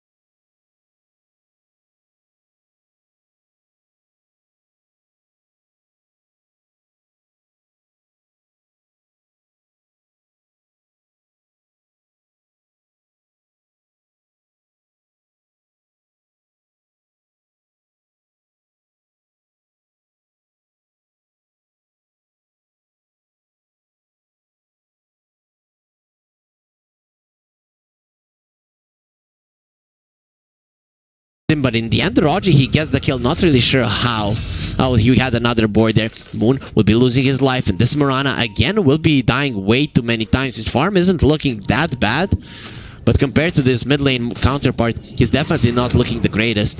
Disruptor close to level 6. They would like that Static Storm to fight mid 1. He finds Dust. If they can silence him, KP doesn't have the crippling fear cast, taking a ton of damage. Dusky turns around to fight with the Astral Step. With the Static Storm, they just got skilled up. They're gonna be getting a kill, but still, mid 1 is still alive, still very tanky, but with a Mars coming over, he is mad that he died earlier. Avalanche on the Disruptor. He needs one more slap. He's just gonna go with the toss, and he gets a kill. Mid 1 is on a mega kill streak, and without the glimpse, you can't catch him, and you can't kill him. All of this action will allow the Morph to farm. Raji, he gets a haste. He doesn't have the roar just yet, but he's screaming from pain at this point. TZY is doing a solid amount of damage, and Tiny posturing aggressively. He wants this Enchantress. Won't be able to get it. Toss on Dust. Arrow. Moon, he doesn't have it, and Dust will survive. Moon, even without the Starstorm, he can't do anything, and Magma will be okay. Still now, they do have the glimpse, but they're not going to be going for it just yet. Moon in a very aggressive position, though mid 1 as well. He doesn't have that much mana. Soul Ring in a few seconds, and the glimpse. Hello, Moon. And probably goodbye, but the disruption keeping him alive. The Dark Ascension from the side. A beautiful spear for Moon, and he's going to get destroyed with the arena on mid 1. He's inside of it. He's fighting. He knows that he can't run away as the stick charges, but only in a few seconds, and the Ether Remnant will finish him off. Dust, he gets a double, but SMG, they are not done just yet. KP, he gets a double as well, and the SMG are gonna be cleaning up 3 heroes from Magma. The problem is Dust and this Morphling, they're still surviving, and Magma are gonna be taking the lead for the first time in this game. SMG, they're getting kill after kill, but not on the more important heroes. Morphling is going for a Lincoln Sphere, which is interesting. I guess he doesn't want to get roared or disrupted into an arrow. That is probably the best way to kill him. Though still, the Avatos combo could be problematic, and now something is wrong. I'm hoping it's not my internet, and it is.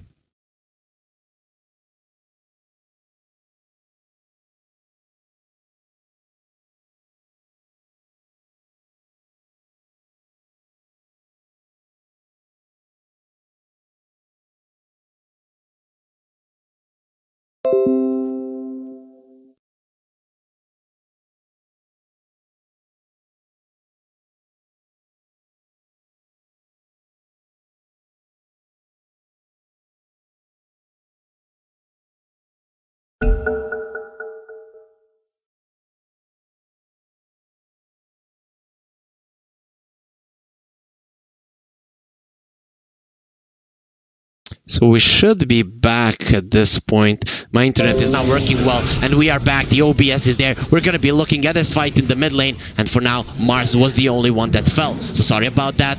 Some of those spikes happen from time to time. That's going to be going down. He doesn't have any defensive spells. Dissimulate in a few seconds, and Dusky gets himself under that one, jumps to the side. The beautiful kinetic field will allow him to live, but now the Avatos combo onto the 2 supports. Kaz is falling down low as well. He has the Nature's Attendants, and they're keeping him safe. They will get 2 kills, Team SMG, and we didn't see the start of that fight, but we will be seeing the end of it.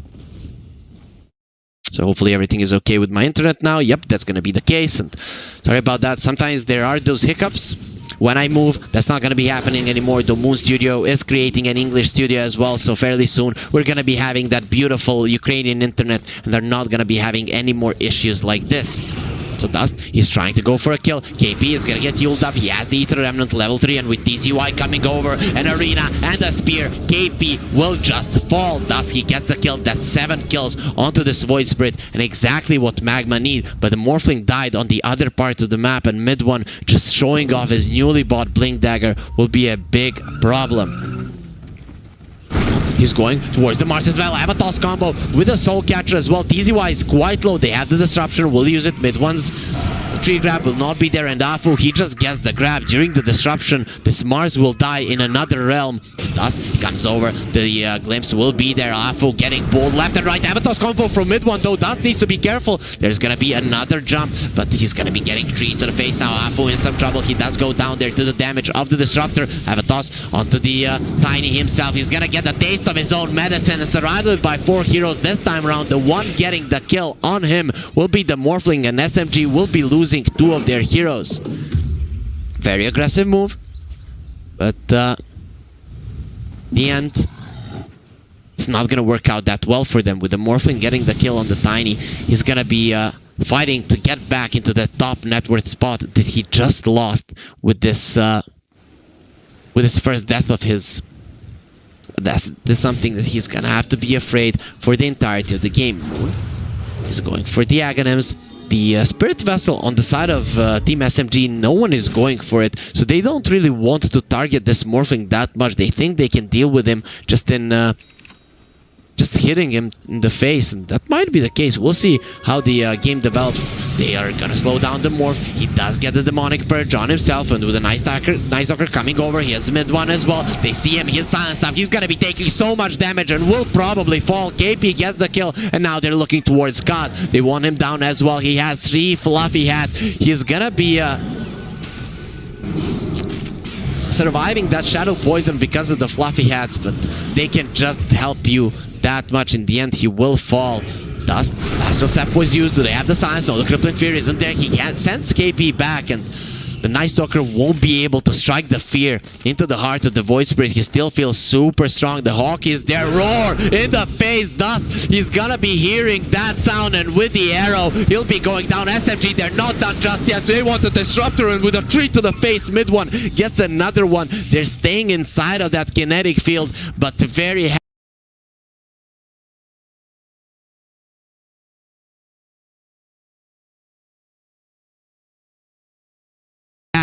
with the outcome of that engagement. SMG, they get 2 kills, and they'll be getting this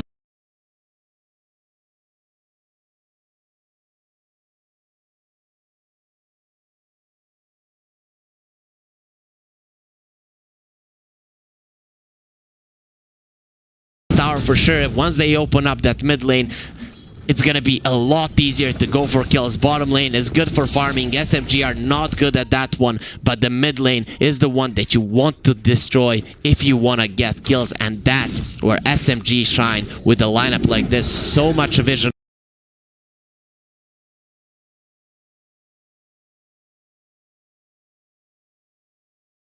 on their side, and with a Tiny ready to bring down anyone. Now the Echo Saber will be there as well. Mid one will be a big problem, and he even gets the Arcane Rune. Bottle will be transferred to him. They're putting all the faith in their carry, and with a good reason. This guy, he knows what he's doing. The arrow will not connect on anyone. Magma be okay. The mid one, he sees the Morphling. He makes a mistake. He didn't toss him. If he did, that would be a dead Morphling mid one.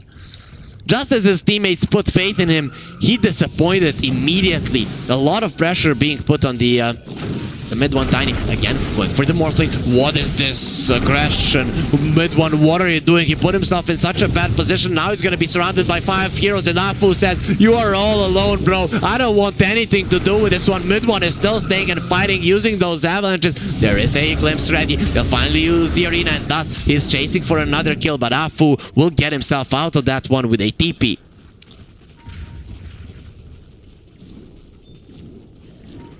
Afu, he does survive, but mid one, he's not gonna be so lucky. The aggression of this Tiny is just insane, and SMG, even though it's the grand finals, they're gonna be playing so much without any pressure. I was scared for them, maybe because they lost every single grand final that they were in. They were not gonna be able to do so well, but no, they're not afraid of anything. Who's TPing in? Everyone is TPing. Raji, you're a position 5, but we don't care. We just want blood in the backlines. No, there's gonna be a silence onto the voice sprint. The roar, with his dying breath, he's gonna be letting that one out, but it won't change the outcome. KP, he's still fighting, doesn't have the BKB, taking a ton of damage with the spears to the face. The arrow, it will not connect on anyone, not really sure how. They were all clumped up. And now, everyone for SMG needs to get out of this one. KP, he's still alive. He does have a TP out, but a spear, another one, and TZY is ready to break his teeth. The Night Stalker, he's not gonna be draining any more blood with those. Gonna be needing a dental appointment for sure after he got face to face with the TZY Mars. He's gonna have the BKB fairly soon though, and that's where things become scary for Magma. He can get into everyone's faces, and Magma, they're basically just magical damage. Morphling is going for a E-Blade, so it's gonna be a Lincoln Z-Blade. He doesn't care about the right clicks, he just wants to break people in a second. It's okay also saving your supports from the Night Stalker. Disruptor is going for an Aghanim Scepter. Against what Team SMG have, they're not really gonna be getting that many BKBs and probably not gonna be caught by the Disruptor even if they do. They will get all 3 of their cores, will get the BKBs eventually, but it's not something that their heroes rely on completely. Moon is going for a BKB. He understands Magma. They have only magical damage. I'm not sure the Disruptor will be needing a Blink Dagger. He gets caught by all of the creeps. Will be slowed down. KP runs around his kinetic field and he'll just die to the right clicks of Moon. Top lane, Tiny hunting, and he knows that they're going for him. The Mars is there. Actually, does he know if he gets caught, he'll definitely die surrounded by 3 heroes. He has no friends here. He has to bail, but he sees his enemies quite nicely in mid one. He gets himself to a safe position. Meanwhile, while all of this is happening, while he's creating the space elsewhere on the map, Raji will make short work of that tower, and it doesn't matter that this is a position 5 Beastmaster. He'll still go for the Helm of the Overlord. TZY getting disrupted. The arrow, it's not even needed, and they'll finish him off with ease. Mid one is gonna be the one getting the kill. Will they go for more? SMG, they want more blood, and they did see Kaz. We know where you are, and we can break those small 4 legs of yours. Ooh, the arrow almost connects on the Morphling. If it did, it would have been a disaster. And SMG, they decide it's not worth it.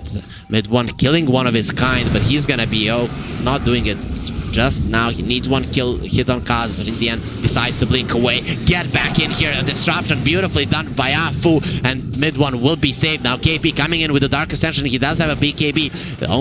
Morphling comes over, he has a silence of his own. KP needs to use the BKB and he will be okay. Static Storm used on the ground. That ground is not going to be using any spells. It Kaz, a few more hits to him. The toss, and they do get the kill with the arrow connecting on the Disruptor. The 2 supports are dead, and Magma, they need to bail. Morphling, he has been caught, or is it the other way around? Do they have the signs, the crippling fear? The Morphling is afraid. He wants to get away from this one, and the save will come in the form of a Mars. TZY, he creates an arena that he is running away from himself. He knows he can't stay there and fight. And can he survive? He does have a spear. We'll get it on the Tiny. We'll get a tree to the face. And TZY, can he come out of this one? Yes, he can. Team SMG, they get another good fight going their way, but the Morphling does survive. They definitely wanted that kill, but will be denied.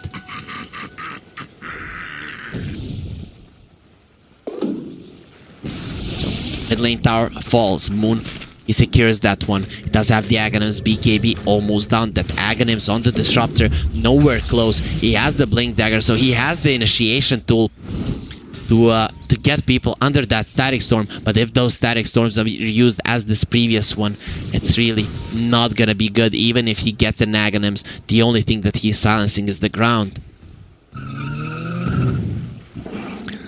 SMG, they're getting themselves out of that part of the map. They'll finally go to their side of the river. But Raji, this bottom lane, it has been his home for the longest of times, and he's probably not going to give it up anytime soon. Working towards the Helm of the Overlord. It's not going to be there that fast, but still. Light Shadow is used mid one, again leading the charge. He's not even looking if his teammates are close. He just wants to come in. Dust is going to be targeted. He does have the Yules. Dark Ascension not ready, so the sign's not going to be working that long. And Kaz, punch to the face. Kaz is dead. Now in the backline, Shadow Demon has been caught. There's gonna be a double spear as well, and Kaz is gonna be going down. They'll get the roar onto Dust. Where do you think you're going? That's what Raji is gonna say. And with just the strength of that sentence, they'll be getting the kill. They do lose 2 of their heroes though in the process. DZY will be going down there to the void, and KP, he's not done. He wants the disruptor, uses the BKB. Morphling will get a kill in the backlines. It's a bloodbath here with 4 heroes dying on one side and 3 on the other. But Magma, they are looking to be wiped here. Get back there. D-Blade will get used. Tiny can't do that much damage, and Morphling will have the waveform there, trying to escape right now. He turns into a Tiny. Avatos combo. Kaz comes over. He wants to keep SMG away, and he will save Morphling. He was the first casualty of that fight. Just Tiny trying to swing his big arm towards him. In the end, he did manage to do it, and because of it, this Enchantress did die. Mid-1, again, he's gonna be leaving this Granite Golem. He might have feelings for it, or it might be his family. Whatever the case, he's not gonna be staying there for long. So, Raji will pause the game, and Mid-1 was disconnected. So, maybe Mid-1 is using the same internet as me. Nope, he needs to restart the PC. At least my PC works well during the this 1 month of the tournament. I only had 2 issues with it. Oh man, I kind of feel like I jinxed it now, and it's gonna die now midstream, and I'd have to go and use my other PC, which really isn't that good. Hopefully that doesn't happen, but guys, still, for those of you that are just joining us, this is the best of 5 grand finals. Team Magma versus Team SMG. Magma, they did win game number 1. Game 2, they got destroyed. In game 3, SMG are in firm control still. Every single fight is going their way. The problem is this Morphling. He is still keeping Magma in it, keeping himself relevant in farm. And we'll see how much he can do. In the previous fight, he managed to drown some of the heroes of SMG.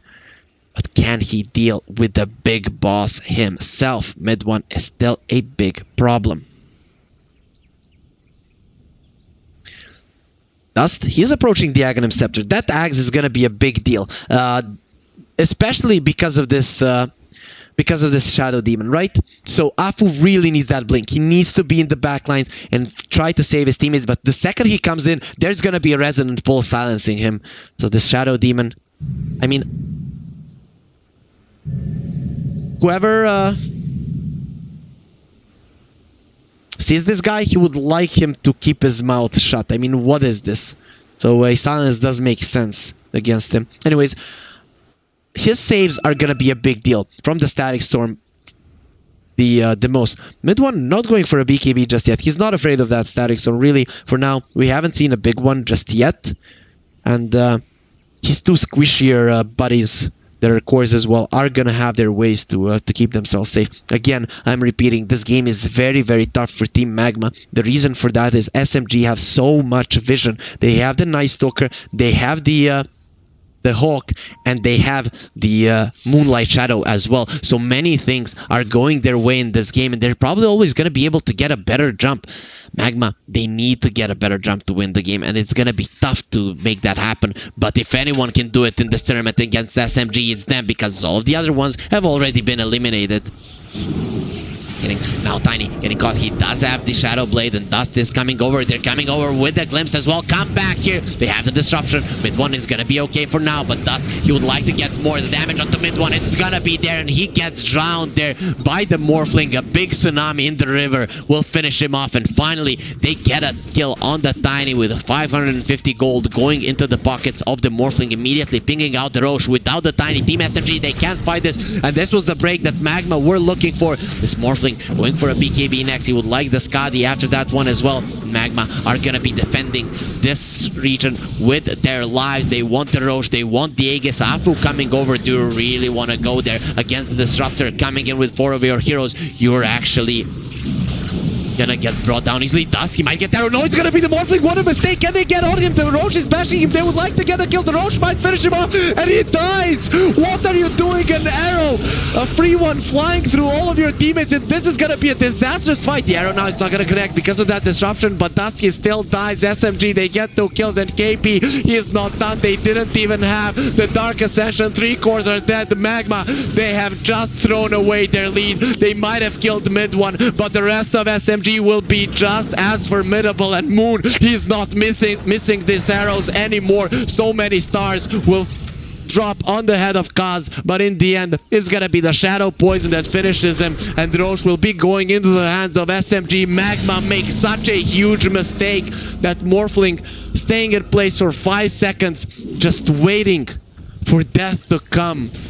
What a mistake coming out from the position 1 of Team Magma. This isn't something that you come back from. I'm not sure even if they how they win this game, but that's not the deal. How do you believe in your carry in the next one? Magma, they came to the grand finals, but when you lose like this, it's just not looking the greatest. Now the Disruptor getting caught as well. They use the Dark Ascension, they bring him down. Dust is gonna go for the Night Stalker, but he has the BKB. Oh, Mars, you wanna fight as well? No problem. They have no arrow. The Tiny isn't here, but they're just baiting him in. Come on, Magma, stay and fight while your towers fall. They have 2 freaking mountains coming towards them. This feels like... Oh,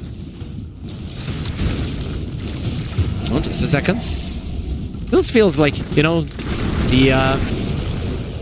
the mountain from Game of Thrones, actor number 1 and actor number 2 is coming over, with Tiny of course being the actor number 2, the mountain himself, and mid-1 he gets down to Mars. He's gonna be losing his teammate in the process, as well as his brother there, but in the other part of the map he will lose all of his teammates there. Morphling is getting tossed mid-1. He has no fear. Sure, use your spells, and I will lose my Aegis only. Still, they have the Static Storm. Can they kill this Tiny again? He's not using it just yet, and mid-1, it means that he'll be able to escape. There's the Static Storm, but the disruption from Afu. You're not touching my carry. KP still coming in without the BKB. Has to be careful, and the Rax on the bottom lane was taken. SMG, they take everything from Magma, giving them absolutely nothing. You can take our position 5, though.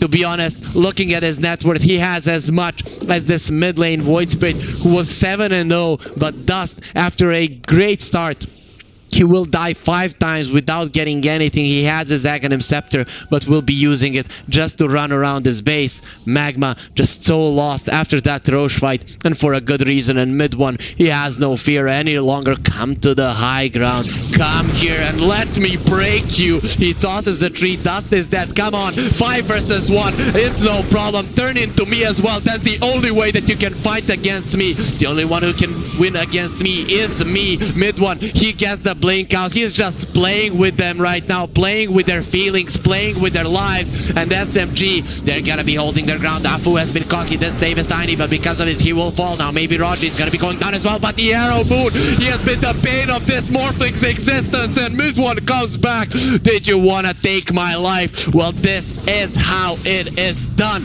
Disruptor, kinetic field, not gonna work against the BKB, and the lone survivor is gonna be TZY, the god of war, just watching as their formation crumbles, and his shield will be defending no one, because Magma, they're all dead, and they're gonna have to fight for their lives to stay in the fight for the title of the Grand Champion of the OB.Moon Asian Arena. But SMG, if they continue playing like this, I wouldn't say that Magma have much of a chance. They're gonna tap out. Please stop smashing our heads. And SMG, they're not gonna comply. They're gonna go and smash as much as they can until the throne does fall, and SMG secure their victory in Game 3 of the Grand Finals, now only 1 game away from claiming the championship title. This is their 2nd appearance in a Moon Studio tournament. In the previous one that they appeared, they had to get out of it earlier. They didn't have this roster there, and because of the roster changes, they couldn't continue competing. Now, this is pretty much with this roster gonna be their 1st appearance in this tournament, and are just 1 game away from taking the trophy home, along with the $25,000, if I'm not mistaken. That is the first prize, but you can check with the Wikipedia for that. And for now, let's just focus on the Dota. We're not here for the money. We're not here for that. We just want to see these guys go ham on each other. And Team SMG, they're definitely bringing the hurt to Team Magma for the first game loss. Mid-1, 36,000 damage, 37,000 to be exact, and no one on the side of Team Magma can even come close. This Morphling, after that mistake in the Roche pit, he couldn't do anything, and it does make sense when you make a mistake like that, such a big one. it's not only about coming back from it in the game. Mentally coming back from it will be tough for Team Magma, and I'm very much afraid that we're gonna be seeing a very, very one-sided game number 4. But you know, a person can hope for a full best of 5 grand finals, which we haven't had for a long time in Moon Studio tournaments, but hopefully is gonna be happening here. But will it be happening though? That's what we're gonna find out after a short break. So guys, stay with us because the next game of this best of 5 grand finals could as well be the last game of the OB.Moon Asian Arena Season 1, a tournament that has lasted for almost a month and hopefully brought a lot of fun and joy to all of you here watching today. So stay with us and we'll be right back with potentially the last game of the tournament.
Spirit that they allowed them to have it. Also, they had the first pick, could have picked the Vengeful Spirit themselves and then gone for an Ogre Magi. It's not like Team SMG would have wanted the Ogre anyways.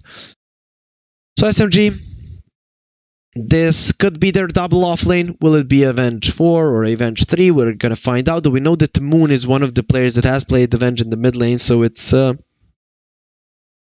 are a lot of options for SMG, though I'm pretty sure you don't want to be playing it against Delina. Too low range, you know, and Delina, she has 670, which is after techies the highest base range in the game.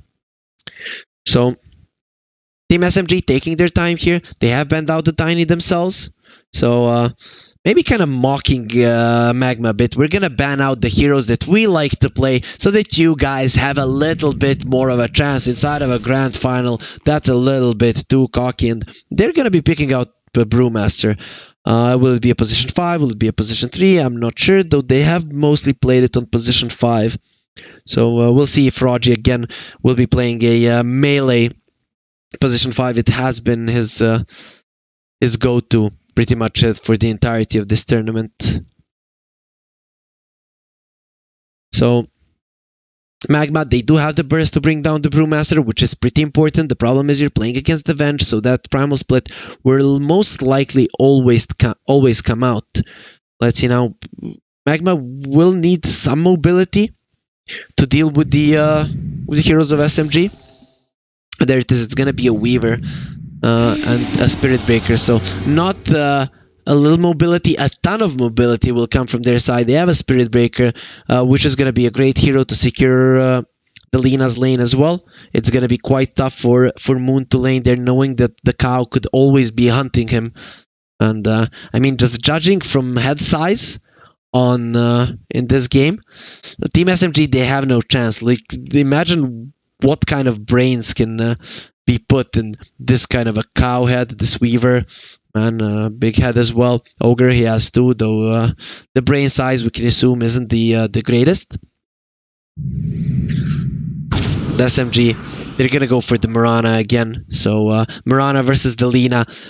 Moon already shown us that he can win this matchup quite effectively. They did lose that game where he won with the Mirana against the Lina, but whoever doubted his Mirana after the last game and the random arrow into the Roche pit that could have been dodged so easily and definitely shouldn't have connected and turned around the game, well, now you're definitely going to be believing in his perfect Mirana, that he hits all of his arrows and just has the perfect or he has all the skills necessary for this hero to work out for him. So Magma, they ban out the Luna. Seems like they don't want to be going for the Darkseer, or they cannot go for the Darkseer, given that SMG are going to be banning that one. They don't want to be playing against that again. It was definitely the main reason that SMG did lose game number 1. So SMG, what else do you want to ban here? An offlaner, Mars is still in the pool.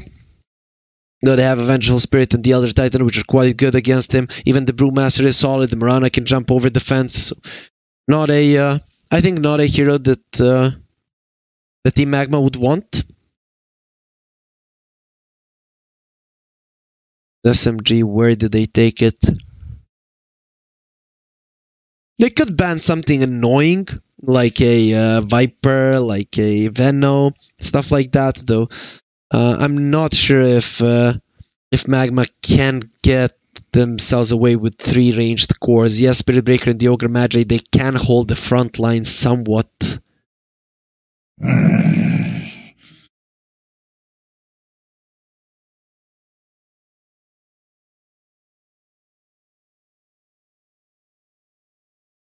So they ban out the PL. Okay, really SMG don't have good ways to deal with the PL. I guess with the Negative Scepter Mirana it would be okay. But they do believe that this is going to be an offlane Weaver. I actually didn't think about it that much. It could be an offlane Weaver. So Magma, what do you get? Some physical damage. If it is going to be a offlane Weaver, some physical damage to go with the Swarm would definitely be nice. But Magma, they're taking their time. They have a ton of reserve left. 50 more seconds to think about it. Not a lot of lockdown on SMG, I have to say. But every single time they're going for these pseudo lockdown heroes. And it's gonna be an Ember Spirit for Team Magma.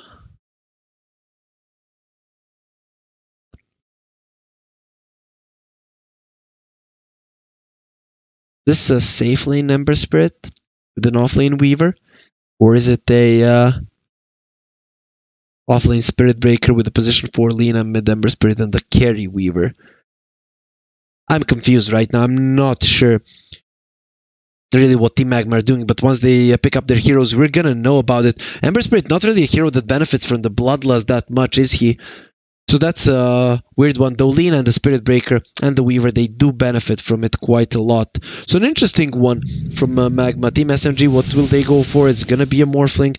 Looking at the heroes of Team Magma, their burst potential is not really there, but I can't say I'm super hyped about this Morphling. If they put the Weaver on position 3, he can get a very early Spirit Vessel, and it is going to be a TZY off-lane Weaver, a mid-lane Lina, and a position 1 Ember Spirit. It's weird to me that the Ogre Mage and the Ember Spirit are going to be put together, but it seems like Team Magma want to be going for this 3 heroes that are good at burning enemies, and 2 heroes that are really fast and run around. So it does make sense, you know? At least lore-wise, gaming-wise, not really. So Team Magma, they're going to go for heroes that are very good at chasing down Team SMG. I suspect that Weaver will be going for an early Spirit Vessel. To be honest, I don't know if I can go against the Vengeful Spirit. That hero is just way too strong. But I'm loving this Magma lineup. It's right up their alley. They have solid lanes as well. So Venge and the Elder Titan could actually be in some trouble against the Ogre and the Ember. So is that really going to be the case? 2 melee heroes against an Elder Titan. Moon already showed that he can win against Lina, but let's just think about this. We're not looking at Team Magma versus Team SMG, but we are looking at the Radiant draft versus the Dire draft, and I want to see which one I actually favor. So not a lot of burst from the Morphling, but they have a Spirit Vessel carrier in the Weaver. There is save for the Morphling. I'm gonna go for Team SMG. I just figured something out. The thing is, you have all this run into your face lineup from Team Magma, and you are playing against an Elder Titan who loves it, who freaking loves it when you run into his teammates. He just stomps on your heads and then he deletes you, right? So this is the reason that I'm gonna go for Team SMG. It's Afu's Elder Titan. We saw in game number 2 how much damage the SMG lineup did when just being around the Elder Titan. Of course, they did win the laning stage super hard, but Team SMG here, they do have a great way to stop the aggression. The thing is, though, Magma, I don't want to write them off. If there is a way that you want to go out from a tournament, that you want to lose the grand finals, it's with this kind of a draft that's going to be in the face of your opponents constantly, and I envy how brave Magma are in this one. They have a draft that they're going to be running towards SMG. Even if they lose, they're going to be losing a style. The thing I don't like is you have the Weaver, you have the Spirit Breaker against the Morphling. And I did say Morphling wasn't the best here, but the thing is, he has such great heroes to turn into. The Spirit Breaker, the Weaver are too close to the best. The Shaker not really that great with all the nerfs. So you have the Spirit Breaker and the Sand King are top tier, and Weaver is somewhere there as well. So with all that being said, that's why now I kind of like this Morphling a bit more. He's going to be buffed a lot when he does have a bulldoze, so killing him isn't going to be easy. And we know that mid one, he likes to be all close and personal. We saw in the previous game. So SMG, I'm going to be going for them, and I have to say I'm cheering for Magma in this one, so if it does reflect in my voice in this game, you guys should know that it's just because I'm hoping for a full best of 5. But I think that SMG are gonna be taking this one.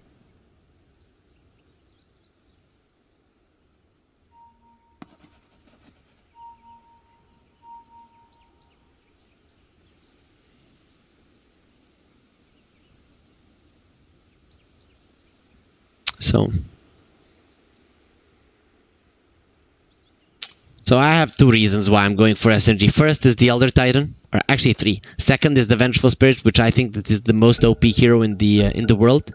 And the third is the Morphling that is gonna be able to turn into a Weaver or a Spirit Breaker and just fight early on as well. So let's see now. We see that the that the chat is also quite split here, and I have to say Magma, they do have ways of winning this game. I really want them to do well in the laning phase. The Ogre Magi plus the Ember Spirit, they could burn down these guys on SMG, and I really don't know how the lane on the bottom lane will go. Usually the Elder Titan plus the Vengeful Spirit are very strong, minus armor plus the heavy hits from the Elder Titan, but you cannot remove the Ember Spirit Flame Guard that easily, so that might be a problem though. This Ogre Magi, even with 7 armor, I'm pretty sure he's gonna be hurting quite a lot. So SMG, is this gonna be it? Are they finally gonna win their first tournament as a team? They went into so many grand finals showing that they can get to the end of the tournament but never being able to finish it off the way they wanted it. And let's see, will this be the first one? Will this be the first victory of theirs? And this is also the most important tournament in the world, the OB.Moon Asian Arena. And Ogre Magi gonna get stunned up. Boink! We all know what the sounds are when you hit the Fat Ogre, and Afu and KP though, it's gonna be a little bit harder than what the Ogre Magi is used to. Top lane, Rogi already taking a solid amount of damage. Spirit Breaker and the Weaver are a very tough lane to deal with, and Rogi, he does secure the range creep, so at least something will be done nice there. Spirit Breaker not being able to pull the wave, and now he's just coming over to fight. He did go for the Orb of Venom, so they definitely want to be going for kills, and that does make sense considering you're playing against the Morphling. The first few levels are going to be crucial. Bottom lane, SMG are pushing in, and Magma, they need level 3 on the Ember Spirit for that level 2 Flame Guard to actually be able to go aggressive. Kaz is going to get stunned up, and KP is having none of it. Is not going to be clubbed in the face, at least not for now. Sleight of Fist. Sleight of Fist being used. He is still not skilling anything up. Maybe he goes for the Searing Chase. Maybe they want to go for those kills here on SMG, which could be a solid approach. We'll see what they decide to do. Meanwhile, mid lane, we have... Oh, just a second. Top lane, mid one might get dove. Not going to be happening. Rogi and the Spirit Breaker fighting each other. Then Rogi might die if there's some lucky bashes. Rogi could be going down. No, he has a Fairy Fire and 3 stick charges. Spirit Breaker, he understands that he can't get the kill.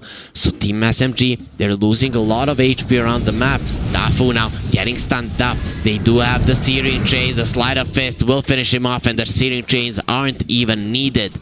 Meanwhile, mid lane, Dust is definitely doing better than in his previous lanes against Moon. This time around, the Mirana won't be doing that well. Dust, he gets the stun off onto the Mirana, and he will not allow that Water Rune to go to the Lina, but will take a significant amount of damage because of that play. The bottom lane, KP getting gone on every single lane, going well for Team Magma. This is what they need. This is what their lineup is good at, running towards SMG, and they're gonna give them a taste of their own medicine. SMG, can they win a tournament? Can they just stop with the curse here? Maybe they were just hanging out with Arteezy too much. Rogi, he goes for the Drunken Brawler. Left, right, you can't catch a drunk guy. And he has a Fairy Fire as well, but won't even use that one. It seems like he accepted his destiny, and Magma will get a kill on the top lane. They're starting to really pressure here on every single lane. And this time around, the one that will struggle in the mid lane is gonna be Moon. He's being crushed by this Lina, 15-6 compared to a 10-2, but he does get that ward down, so at least Moon gets something. He's gonna get his bottle refilled as well by Rogi. So this Brewmaster, he might have died, but he'll immediately make himself useful elsewhere on the map. Full Stomp, Sleight of Fist, he's gonna dodge that one. Very nicely done. Kaz, he gets the stun. Nice stun on the Ember Spirit. The chains are ready, but without the Sleight of Fist, he can't really get close. And being already on half HP, this Ember Spirit definitely not going to be pushing forward. Kaz, he's not done. He's going to be continue tossing those eggs towards SMG, and the damage that Afu and KP are taking is quite significant. They're going to have to be careful. KP is farming well, but the Ember Spirit is farming better, the best around the map. And now a slow will be there again. Afu, he does have the stomp, not gonna be using it just yet. They're looking towards KP, and the Sleight of Fist chains. No, he doesn't use the Sleight of Fist, and now the punch from this Elder Titan. Afu, he's gonna be killing the Ember Spirits, and now you want some as well. You did kill my teammate after all, and he will get the revenge immediately. Man, the big arm, look at that one. You don't want to be hit by it for sure. top lane. The Morphling getting bashed. He does have the waveform. He needs to deal with the swarm first. Uses the sticks, turns around and fights. Mid one, he will survive with the morph. He should be able to survive this TZY Weaver. The TZY won't be able to get a kill, but at least he's getting some denies as well. Bottom lane, SMG, they're starting to hurt quite a lot. Kaz, look at the damage that he's taking. He needs to get away from this one. He'll get the stun onto Afu, and without the Aspen Spirit, he can't do much. The stop, it will connect, get the kill, and now Afu is looking towards the Ember Spirit. He will fall, but KP, he wants the revenge for sure. He's being charged up though, and KP, he should know that trouble is coming. He needs to get himself out of this bad predicament immediately, or he will be going down, and he'll most likely fall. He does have the stun, will use it on the Ember Spirit, but the dodge, beautifully done, and KP will fall with a lantern to the face. The Torb of Venom, oh, they're not going to be able to get on top of him. KP is still alive, and with the other Titan coming in, he's going to try to deny himself to the Ancients. Black Dragons, please end my life, but they opened their mouths, but will not get the grab in time, and the Sleight of Fist will finish off KP. Those dragons, man, they weren't hungry for sure. That's not how you act when you have not eaten for some time. I should know, man. When I'm hungry, I just chop everything down with my mouth. And those dragons are like, nah. You can have him. Moon, in some trouble here. He's not gonna find the rune, and the one getting the first power rune will be Dust. Still, considering the lead in terms of CS, Mirana is doing quite well. Moon getting the arrows there on the creeps in the jungle, and that's gonna equalize him and his mid lane counterpart. Spirit Breaker is still staying in the vicinity. If stun from the Lina connects, Moon is definitely dead. He might have the infused raindrops, but that's not gonna save his life. So mid one left alone. He has been farming quite well. 1 kill to his name and no deaths as of yet. They get a charge on Moon. He gets the leap away, and with the arrow connecting the Spirit Breaker, is this really a situation that he wants to be in? Once the Thunderclap connects, he's gonna be in a big trouble, and has a DP out. With Dust coming over, they wouldn't have gone for his life anyways. KP in some trouble. Level 6 on the Ember Spirit, and he'll definitely get the kill. Now Afu thinking about going for a kill here on Kaz, but the Ogre Magi will get himself into a safe position, and Afu won't be able to do that much. KP, his laning phase just not working out that well, and December Spirit with 5 kills to his name, he's gonna be a god in this game. Weaver, he's not going for an urn. Is it gonna be this Spirit Breaker? No one is going for an urn as of yet. Maybe they decide to give it to their Ember Spirit, given how strong of a start he has been having. But if you want to dive your opponents constantly and playing against the Morphling, you will be needing that Spirit Vessel. No one is going for it just yet. SMG continuing to be pressured. Magma are not gonna stop. They are 1k gold ahead. And it does make sense to get 3 fire heroes. Your name is Team Magma after all, KP. That charge is not gonna connect, but doesn't matter. The stomp not connecting onto the Ember Spirit, so KP will definitely fall, but they'll get a return kill. Afu standing his ground and fighting, but very soon he's gonna have to get away. With 10 magic wand charges ready on this Ember Spirit, he wants the kill. The stomp from Afu, he won't be getting it, and the Ember Spirit is dominating. 6 kills to his name. He has been the bane of the existence of Team SMG, actually the bane of the existence of KP and Afu in this bottom lane, who have been struggling, and he's more than doubling this Vengeful Spirit. This is how you deal with a hero that can't die when he gets an Aghanim Scepter. You destroy him so much that he'll never have it.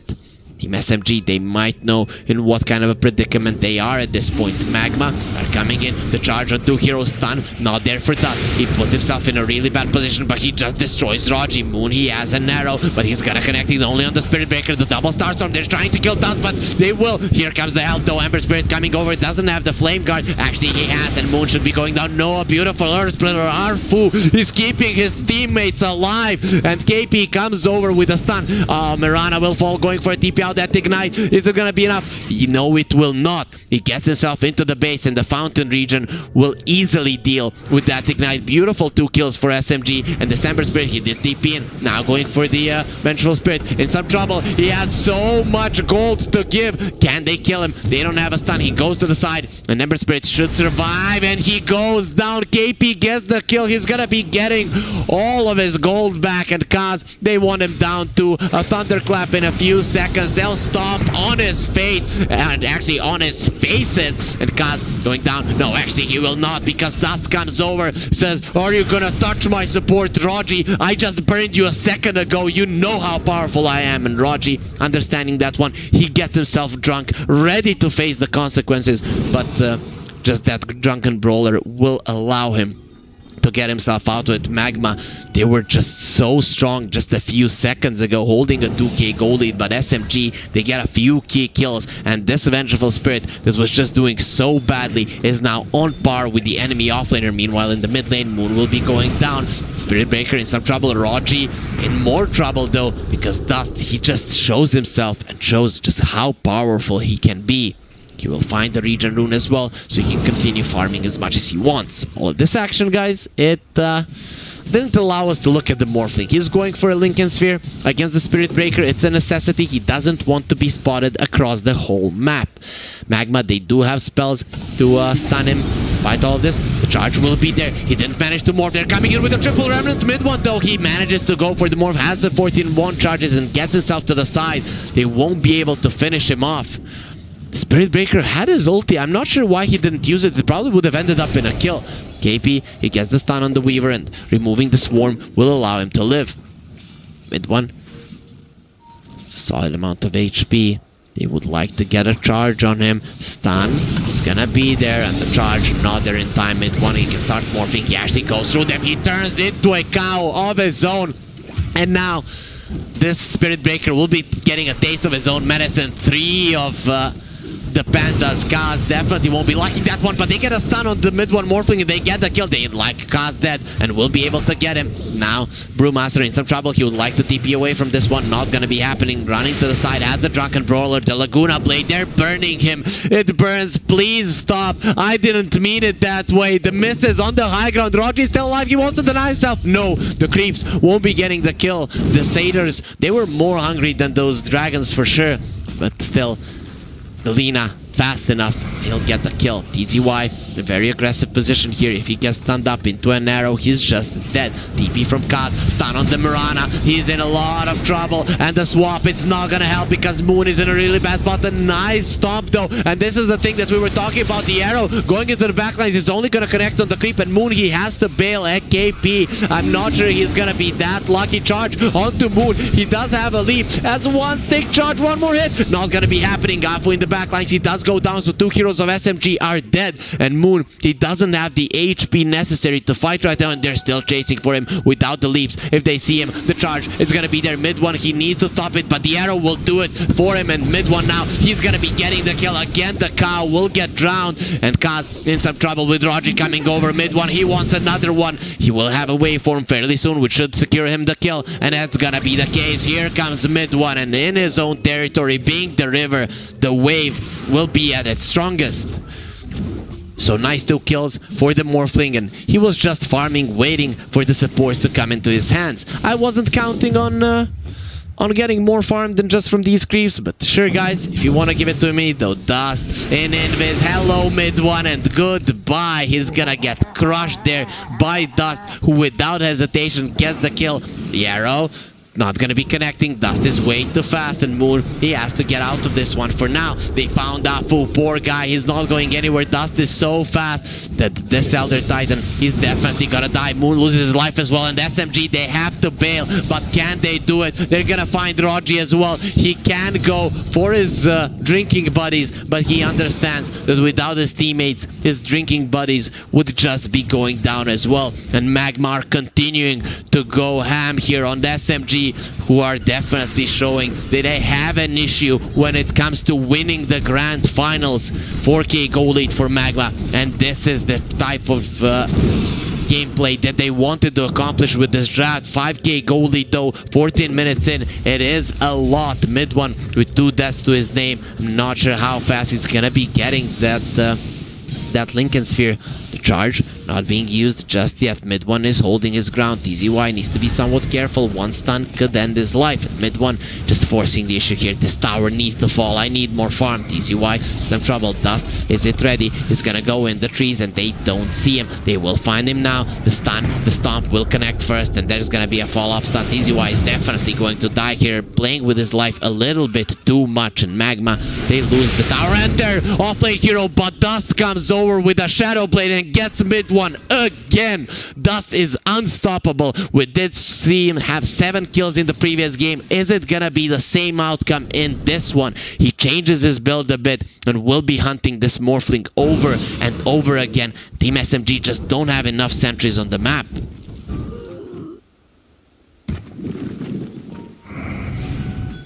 (20-12). Magma, they don't want out of this tournament. They want the top spot, and more so than that, they want to give us a 5-game series because it's all about the viewers. We want to see these guys just battle it out. The 5th game being 70 minutes. We haven't seen tier 5 items in this tournament. It has been going for over a month and we didn't see a 60+ minute game. There was one, but it was exactly 60 minutes. That's when it ended and no one really farmed the tier 5 items. Dust is being targeted. They need to get him to swap into a arrow, and Dust should be going down. Double Starstorm as well. Moon, he secures the kill. That's a big one. A level 15 Lina just died. Mirana going for a Yule, so Moon, he wants to have some setups for the arrow and also some saves from the Ember Spirit. Stands on the Venge. He doesn't have the Aghanim Scepter, which means that he's dead for good. That Spirit Breaker, he is not done just yet. The arrow, it will not connect. What a dodge from Spirit Breaker, but mid one, he finally comes in. He's gonna go for the Spirit Breaker. They break the Lincolns. Turns into an Ember Spirit. Mid one taking a ton of damage, but the stomp onto all of them. Mid one is holding his ground and fighting. Has that Flame Guard on him. He is still alive. Not for long though. If he doesn't morph, a triple kill for the Ember Spirit. And Afu now, he's fighting. The Ember doesn't have the mana anymore. Mid one doesn't do that much damage. He needs to morph everything into strength if he wants to survive. As the waveform, the stomp, not gonna be connecting on anyone. Mid one is still alive and he's gonna get the stun on the Ember Spirit. Get away from me. Get away from me, you fiends. He still has the stick charges, has to use them there, but the Elder Titan, he's not gonna be so lucky. He has no way to turn his agility into strength. And thus, can he find mid one? He's not gonna be able to, though. KP could be a solid target as well. The Vengeful Spirit will survive, and SMG, they're gonna be losing in that fight. 4 heroes getting only the one, and it's only gonna be barely. That Spirit Breaker is way too tanky. Once he gets this Shadow Blade, it's gonna be even tougher to kill him. And that was all without Dust. Magma fighting without their strongest hero.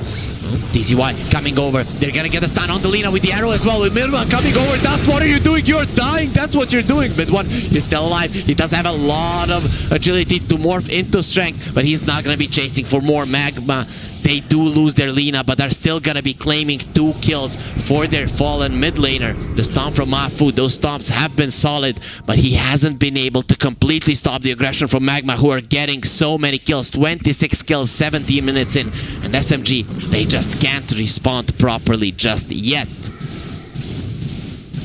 Mid one going for a Manta. Moon going for an Aghanim Scepter. He already has that use, which is a great saving tool from what Magma have. The Ember, that's gonna be a BKB. This guy is unstoppable. The only way to kill him is to chain stun him, and he would have to make a very huge mistake for that to happen. Weaver, he's going for a right-click build. I can't say I agree with that one. Kaz, what are you doing? The stomp from Afu, not gonna be connecting. And now Afu is in so much trouble. The swap, I don't think that would be a smart idea. Afu, he's dead anyways. And Magma, they're not done. Rogi, where do you think you're going? We want you dead as well. With a sleight of fist chains, they will be getting him too. He would like to split, but even if he does it now, it's not gonna do much. And TZY, he finishes him off. The Drunken Brawler will not help. Guys, don't get into fights. Definitely don't get into fights drunk. Don't get drunk at all. This Panda, he shows you what's gonna happen. You're probably gonna lose the fight, and in this grim scenario, you might even die. Afu is going for an Atos. Interesting approach. The charge on KP And the taking of KP's life, he still doesn't have, he gets the stun on the Spirit Breaker, he turns into a Spirit Breaker himself, a beautiful charge from mid one, and now the Earth Splitter, hello DZY, they want him dead, but he turns back time, it will be okay, now the swap on the Morphling, they're gonna get a double stun, the other Titan though, inside of his mid one, gets himself out, and Afu trying to survive, they use the dust, it's gonna be a nice stomp there, onto the Weaver, and Rogi comes over, he has his drinking buddies now, and the charge from mid one, he's gonna stop that one, he understands the predicament they could be in. Rogi, he turns back to only one, and he could die now. The stomp connecting on the Lina, the arrow coming over, they are gonna miss, it's not gonna connect that there at SMG, they need to run away. Afu has been caught as well, he would like to stop this from happening, but it's not gonna happen though, and Ember Spirit, he cuts him down to size. In the end, it's gonna be Dust getting the kill, and mid one going to the base, he doesn't know that he's being charged, but he's under the safety of his fountain, and Spirit Breaker will stop. So much action, we can't even see the items, what's going on in this one. The Ember Spirit did use his 9-second BKB charge, which is gonna be a big deal. They need those BKB charges, lower SMG if they want to win, and the Arrow Moon is not gonna be getting it again. KP, the Aghanim Scepter, he needs it, and he knows that he needs it, he's farming it, but he can't show himself on the lanes. If he does, his life can easily be taken. Charge into any rotation from the cores of Magma will give them the kill. Smoke from Magma, it was used. Two of their heroes are inside of it, and DZY, he has his own way to keep himself hidden. Mid one, not gonna be charged. They will break the Lincolns though. He doesn't have the waveform just yet. Gonna get stunned up. The stun from the Lina, not gonna connect just in the nick of time. He gets himself out, but the arrow onto the Lina. There's not gonna be any follow-up though. Without Rogi, without the Primal Splits fighting, it's not possible. And the charge from Magma will get stopped. They're continuing to apply pressure to Team SMG, but are yet to take a tier 2 tower. SMG are still in this one, but for how long is that gonna be the case? Magma, they're gonna be looking towards the biggest objective on the map. It's gonna be Roach. He needs to deal with that swarm, and while he's dealing with it from the back, some Vervin are crushing him. They're doing the damage, they're punching the Roach, and he's getting very low. He's finally gonna see his assailants, but it will be too late, and Dust, he's gonna be immortal now. Team SMG, you have barely killed him when he had 1 life, but having 2, it's gonna be even harder. So SMG wanna make something happen now. Can they do it? Getting an arrow onto the Ember Spirit would be a perfect way to start off the fight. This last big Ember, I had my doubts about it, but Magma, they make it work perfectly. Him and the Ogre just doing so well in the laning stage. SMG, they did stomp their enemies twice in a row. KP, he has the Aghanim Scepter, but no problem. We can kill you and your illusion as well. Dust will use the BKB. They kill KP. Hello, KP's illusion. Oh, it will survive. It's getting whipped. And KP, for now, he is gonna be okay. So they only lose 1 hero SMG, but they still have everyone to fight. No BKB on the Lina. It might be a problem. They get an 8 toss, they get a swap, and the arrow, Dust is taking a ton of damage, and the Aegis, it might be gone. Dust will fall, but still, now the Earth Splitter coming over. It's just gonna be a zoning 1 mid one, coming super aggressive there. He wants to go for Kaz, getting stunned up. They have multiple stuns. They're gonna combo them perfectly, and mid one, poor guy, he had no idea what he was coming into. Everyone on SMG is low. They're trying to get some kills, but they will get no one. And Moon, stay there while we crush you, while we burn you. Afu, he is the lone survivor, but not for long. You're gonna be joining your teammates, and it's gonna be a double kill for this beyond godlike Ember Spirit, the last pick that just gave everything to Team Magma. And SMG now with a 30k gold deficit, 13k gold deficit, they're not looking like they're gonna be winning this tournament in 4 games in the grand finals. They will be forced in the 5th one most likely, but they will not tap out just yet. It's not hurting that one that much. They are caught in a trap by Team Magma, but they think they still have a chance.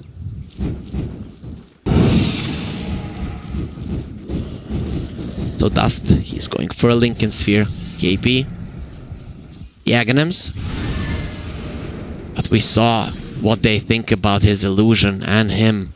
Just easy grabs for Magma to get some more gold. The charge being used. Hello, KP. What are you doing there? Oh, you're giving us a free kill? Well, thank you. Thank you. That's exactly what we wanted. We wanted a free kill, and Afu, we want you as well. He's gonna be joining the Vengeful Spirit. He doesn't want to stay alone there, and Magma, man, these guys are so nice. They never send anyone to death alone, and it does make sense. Being alone in death is really scary, and Magma, they understood this from the previous 2 games. The charge from the Spirit Breaker, he almost gets there in time. This guy's super fast with the Phase Boots, Shadow Blade, Bulldoze. He's ready to go with his head through any wall that Team SMG set up for him, and Team SMG haven't really set up any strong walls here.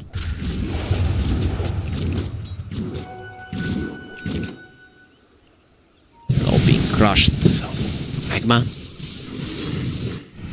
How do they approach ending the game though? The Ember Spirit has the Aghanim Scepter. I guess you aren't that good at pushing, but you can keep killing SMG to a point where they just can't do anything. Mirana approaching the Aghanim's Moon. That tags really won't be changing that much. It is a solid influx of damage. BKB's how are they looking? 8 seconds on the Ember Spirit and 8 seconds on the Lina. They're still quite healthy on those. The Weaver, he has a 9-second one. Going for a Gleipnir now, even more lockdown for SMG. Are they gonna be getting any BKBs? No, mid one is going for a Skadi against the Weaver, against the Lina. That's a big one for sure. Second now, Lina.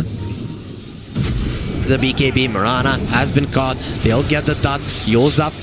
The chains not ready. He's gonna get himself out now. The stomp, Vengeful Spirit inside of it all, but KP, even if he dies once, he's gonna be okay. KP is losing his life in the backline. Zafu has been caught. He will be okay. KP is dead, but they still have the illusion. He wants the Spirit Breaker, but he uses a charge to the lower part of the map, and he does survive. Rogi, poor guy, he eats a Laguna Blade. I'm just a position 5. Let me live. Why are you doing this to me?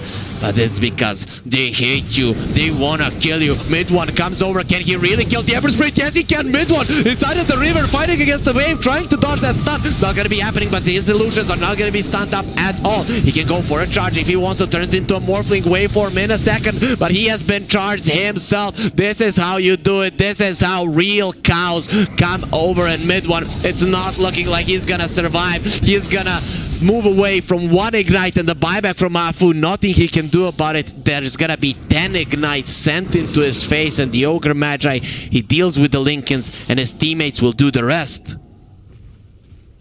So that's gonna be 5 heroes dead on SMG. They buy back on Afu. Beautiful play from mid one.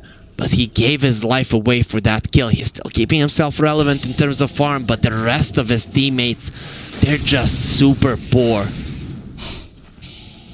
Mid one, of course, being a good carry, he's not going to be sharing anything.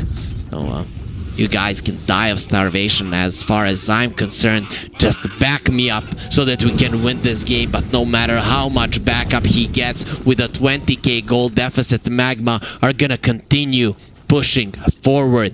Ember Spirit now mad that he died, just playing with those swords of his, and he's ready to cut everyone down. 20 seconds for mid one to come back. He does have a buyback, going for a BKB next. He understands the Skadi is a dream that he cannot fulfill in this game. The last outer tower is gone, and SMG, wherever you go on the map, you will be hunted. So much movement on the side of Team Magma from start to finish. They knew how to play this draft. They knew how to be aggressive, and Afu, I believe that the Elder Titan could stop that aggression, and we saw some great stomps, but they just were not enough. TCY has the BKB, 8-second charge ready, but without the swap, without the arrow, there's no way that you're killing this Weaver. SMG, 20k gold deficit. They're not getting that many kills. They had 16 kills like 5 minutes ago, and meanwhile, they're losing heroes left and right. SMG are gonna go for the Moonlight Shadow. This is their advantage in this game, just having better ways to run around the map. They find someone. Ah, no, they're the ones being found. Rogi, where are Where is your split? Oh, you don't have it. KP, you're gonna be next. The arrow not connecting on anyone. Given that the BKB was used, KP will use the swap there just to make it a bit more interesting. And mid one, they have the charge, they have the stun, and they have the kill. He has no buyback. They want more Ember Spirit. He is not done. He does get stunned up there with an Atos, keeping it in place. The stomp will connect. The Earth Splitter, it is not ready. They have the stuns on the Ember, but it's not gonna be enough. Some arrows flying through. The Spirit Breaker will take it head on. His head is so big, and those horns will defend his teammates. SMG being pushed back. They're being destroyed just like they destroyed Magma in the game 2 and 3, and it seems like we'll be going to a game 5. It's just as something that we wanted from this grand finals, and we'll be getting it. Both of the teams working so nicely against each other so that we get the best possible grand finals that we could. 51-17, tripling the kills of Team SMG. They did stomp them in game 2, they did stomp them in game 3, but they're gonna get stomped right back. Team Magma, they secure their victory in this one, and SMG, is it gonna happen to them again? Are they again not gonna be able to finish the tournament being almost undefeated or completely undefeated in the upper bracket? They come here and now it's 2-2 and the pressure is on them. Team Magma riding all the momentum from this game. 20 kills on the Ember, 17 on the Lina. So many kills going their way, and SMG not being able to give any kind of a response mid one. This last pick Morphling, it did a lot of damage. He came into the fights, he fought with his team, but they were too heavy for this one. He couldn't carry them, or they couldn't surf the wave in this game number 4, and because of it, we are gonna be going into game 5 of the best of 5 grand finals here at the OB.Moon Asian Arena Season 1. The perfect way to end the tournament. We know that the last game is gonna be the next game is gonna be the last one, and we are hoping that it's gonna be perfect, the longest game of the tournament. That's what I'm hoping for, to see those tier 5 items. But judging from how the tournament has been going, that's very unlikely to happen. So this game, not much to say about it. Team Magma, they won the laning phase. Dust, first time around in this series, he won the lane against Moon, and he really won it convincingly, even got a few kills. That Spirit Breaker pressure around the map just being enough for Moon to not play like he did in the first 3 games, and because of it, Team Magma, with this Lina, with the Ember Spirit, they're just going to be running around the map, followed by their supports. Everyone was super fast on Team Magma, and SMG, after not such a great laning phase, they couldn't stop the aggression. As I said in the draft, I thought the Elder Titan with the stomp will be able to do it, but even with some of the great stomps, it wasn't enough to stop Magma, and they just got way too many kills in the end. It was enough to end the game. So guys, that's it for game number 4. We're off to a short break. You saw that the lobby was up, and players, they're eager to go ham on each other. We're gonna give them a little bit of a break, and then we're hopping into a game 5 of this best of 5 grand finals, the last game of the OB.Moon Asian Arena, to see who is gonna be our champion, Team Magma or Team SMG.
case he's playing against the Lina. So this time around, it's going to be a tougher one.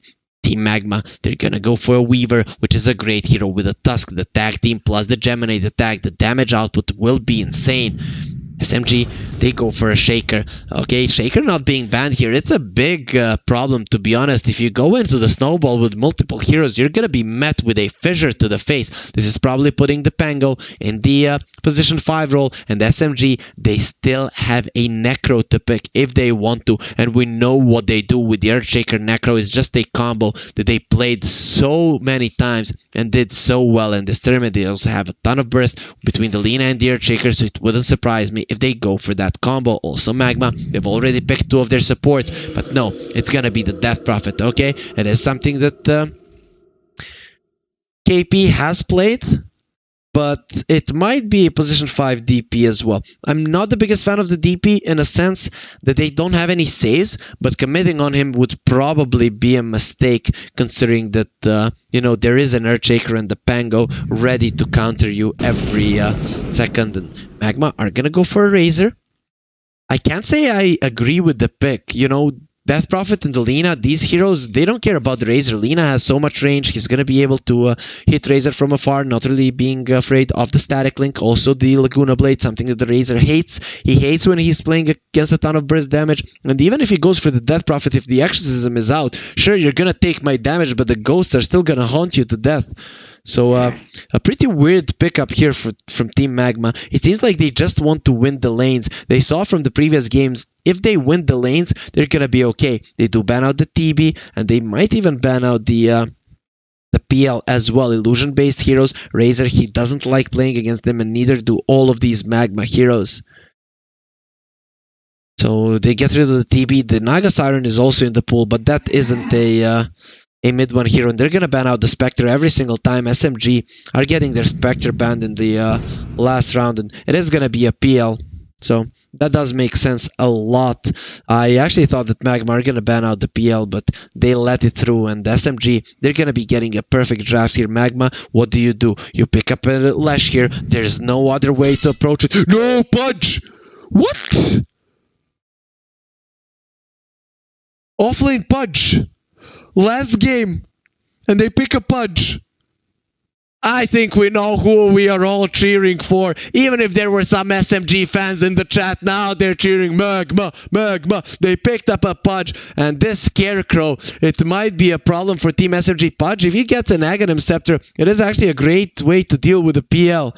Oh, a Pudge and a Tusk. I don't know why they would go for a Pudge, to be honest. It's not a hero that has a ton of armor, so he's going to be struggling against the PL and against the DP. When it comes to dealing with magical damage, I guess he's okay there.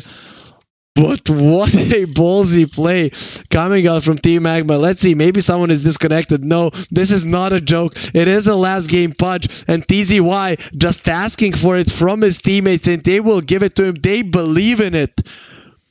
Oh, okay. It's an okay Pudge game in a sense that with a DP and with a Lina, you kind of want to stand in front and have the Earthshaker cover for you. They don't have ways to deal with the PL, so I do think that SMG are gonna win this one. I'm gonna go for them in my prediction.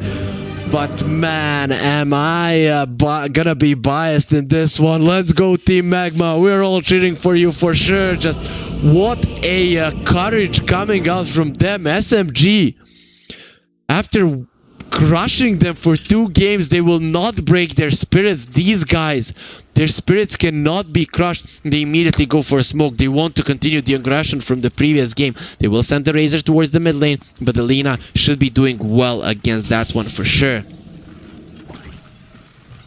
Oh man, am I hyped up for this one? Those of you guys that have been following the tournament, you know that I love Pudge. It's one of my favorite heroes. Oh, Hook might be ready. Hello, KP. Come to us. Oh, he dodges the hook. He knew exactly what was coming, and now they might just place that sentry. Hello, Ward, and KP just, he didn't even know, and he still dodged that hook. So, Magma, I really want to see how they're going to be using this one. Can he lane effectively against the PL? Not starting off with a ring of protection. I have to say I don't agree with that one. You're up against the PL in lane. He does a ton of physical damage, and there is a Pango there as well. If Raji goes for a lucky shot, that minus armor, they will break you apart. Pudge, the only downside of this hero is that he has 2 armor, and you can double that up with 1 ring of protection, but TZY, he'll stay away from it. He wants to go for the phase boots. Maybe he takes a soul ring and will go for the hood later on in the game. With this PL not fighting too much, the hood will definitely be the best defensive item for the Pudge. So 2 for 2 in terms of runes.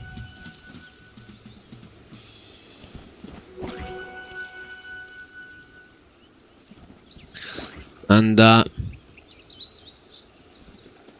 bottom lane, it should be pretty solid for SMG. The Weaver is okay against the Death Prophet, but Death Prophet is now showing us that all you need is imagination.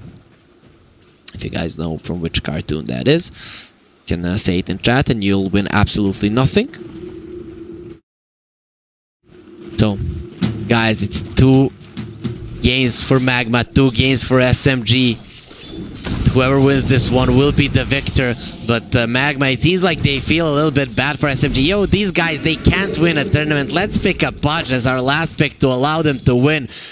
It's the way that they're going here, and nice deny there on the range creep top lane. TZY doing quite well for now. Raji, he comes close and he takes a ton of damage. Also, the Tusk getting the drag of the creep wave there. Raji has to be very careful. If this Tusk gets on top of him, he'll be dishing out a lot of damage, and TZY comes over immediately. Raji will get pushed back. He understands what the future could hold if he's not careful, but having the tangos, he will be okay. Mid lane, Razor versus Delina. Dust is struggling quite a lot. He did get crushed 3 out of 4 games in this best of 5 grand final so far, and he's getting crushed now here as well. Moon just asserting dominance, and he wants to show that he can crush lanes with Alina as well. Pretty much anyone can, because this hero is insane in the laning phase and one of the most picked heroes of the tournament. Maybe the most picked. Also, maybe even most picked by far, to be honest. I don't think we've seen any hero more than this one. Every single team played it. It didn't get banned out that much.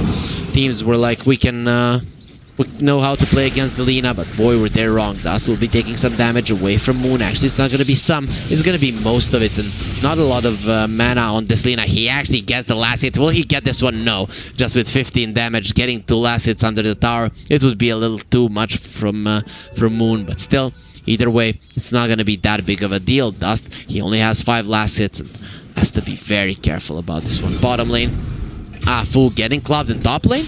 They'll get a kill. So this Tusk being a bit too aggressive. He was still level 1 with the boots. I actually didn't think he was gonna die. Okay, TZY going aggressive here. He has 2 points in rot. Mid 1 just postures aggressively with the Phantom's Rush. He pushes the Pudge back. Wanna see what's gonna be his first item? Probably the Ring of Health. And just dealing with this Pudge, then it's not gonna be easy. TZY is farming quite well in the top lane, has 12 last hits, actually has more than the PL himself. The Weaver and Delina, though, having a perfect start. And this Weaver just not being pushed back at all. KP is farming well as well, though, but just not as well as his laning counterpart.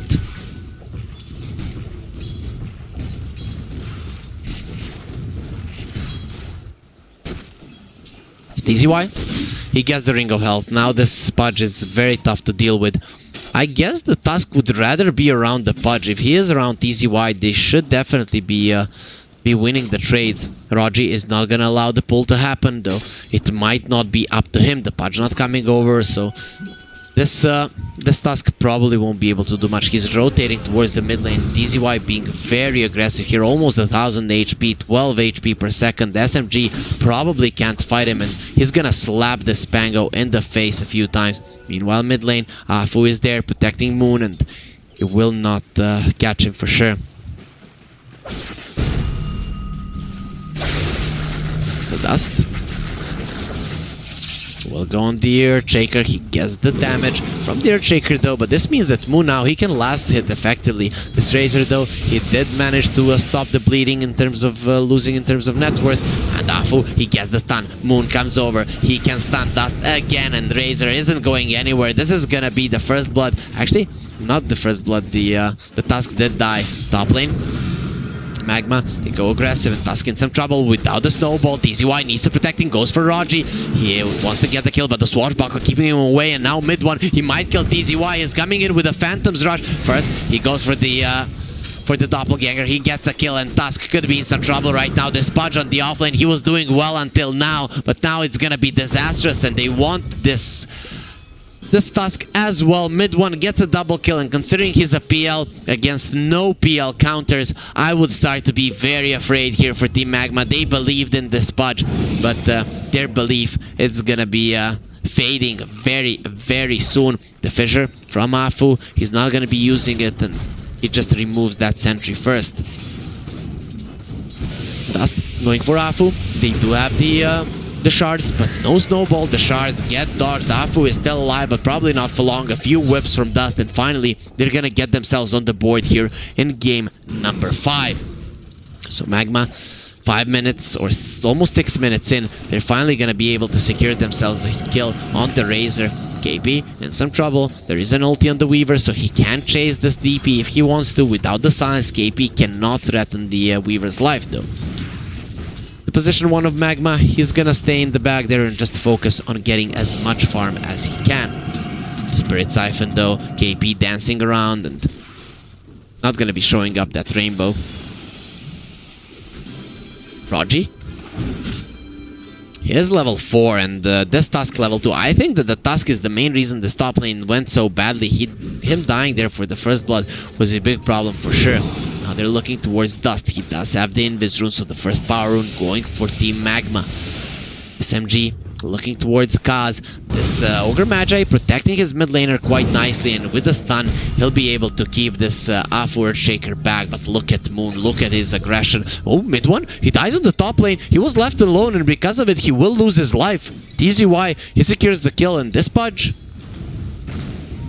he will be getting one for the team there.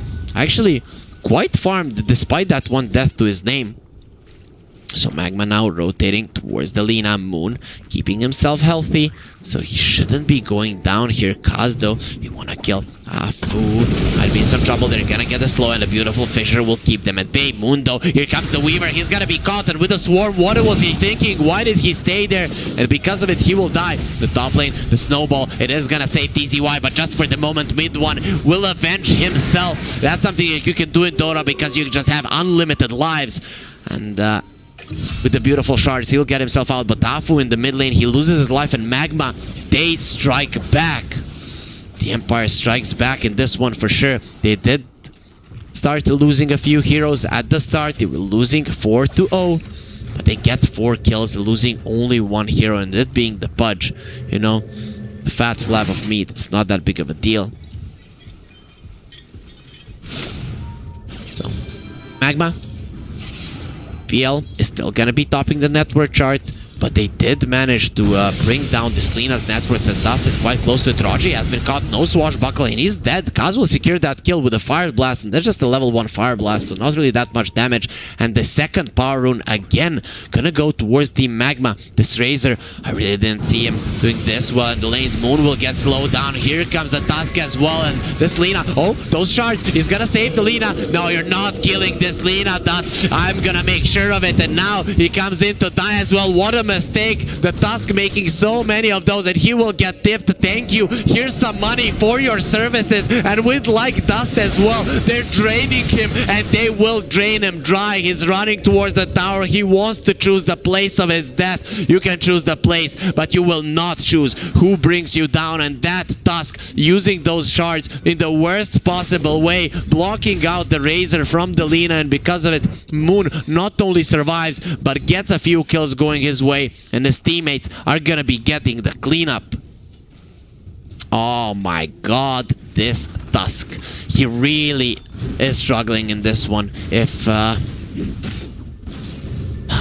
there is a player on your side who doesn't like a certain hero, you probably shouldn't pick it. Tusk not really in the meta right now, though. I keep repeating it, in the China region, a random draft is being played, so the hero pools for players are a lot higher than in other regions, just because they play random draft in pubs. Though I don't think he picked Tusk anytime in the last 3 years, because this kind of plays is not really something that you would expect in the grand finals of such a prestigious tournament as the OB.Moon Asian Arena. But easy why, he does have the Vanguard. He'll try for the hook. It's not gonna connect on anyone, and Roger will be fine. He has the Rolling Thunder, though without anyone from SMG rotating, this should be a tower going their way. TP to the mid lane. He does have the Rolling Thunder, Swashbuckle on the Razor, and he will not be going for his ulti. Thus, he moves away. The Storm Surge does give him enough movement speed, and another power room towards Team Magma. They have really been controlling those perfectly. Considering the Team SMG have a Shaker, that really shouldn't be the case.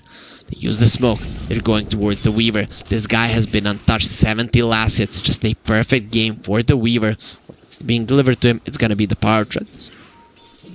So he has all the small items, but no one is rotating to him. Rolling Thunder coming in. They're gonna stun the Razor. Can they get a follow-up from the Lina? Laguna Blade, not just yet. He'll use it now, and Dust is falling down super low. They finish him off there with the hit, but the Weaver comes over. He gets one. The Echo Slam. Afu turns around, but it doesn't matter because this Weaver, he can turn back time, and it's gonna be turned back before the shaking of the earth even happened.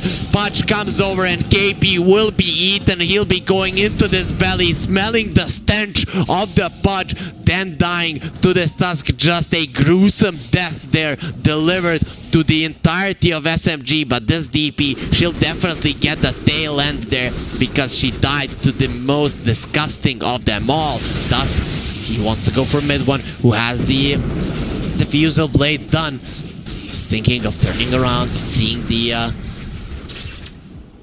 this Ogre Magi. He'll keep himself out of it. Tusk in a very aggressive position. He's gonna get stunned up. He has the snowball. Afu, who's gonna get sharded up. Here comes the hook. They want him dead. Afu gets the stun. He's okay for now. The stun from the Lina. Moon is holding it for now. He'll get it on the Tusk. And Afu is falling low. He tries to kill the Swarm, but not gonna be happening. They want to go for the Weaver, who doesn't have his ulti, trying to get himself out. And it seems like he'll be able to do so. Soul release there. The Urn of Shadows. Will it be enough damage? The jump from Raji, not gonna be enough. He doesn't find the Weaver, and he is out. Meanwhile, the PL getting stunned up. A double stun from the Lina, but way too late. They lost the PL, but they're gonna be getting multiple kills, and a triple one for Moon with this mid lane tower probably falling, with the Razor thinking about coming over, but he knows that the fight is already lost. SMG, they come in the fight, they get the tower. They will get the lead going their way, but they did lose a PL. Mid one coming over with the PL. He loses his life immediately. He thought he could fight safely, but the side of Magma, they just do way too much damage. The one doing the most is gonna be the Spudge. So whoever had their doubts about this hero should stop at this point, because TZY showing us that the hero can work. It's actually overtaking his Razor in terms of net worth. It's to be expected. With the hook, you can easily farm the jungle.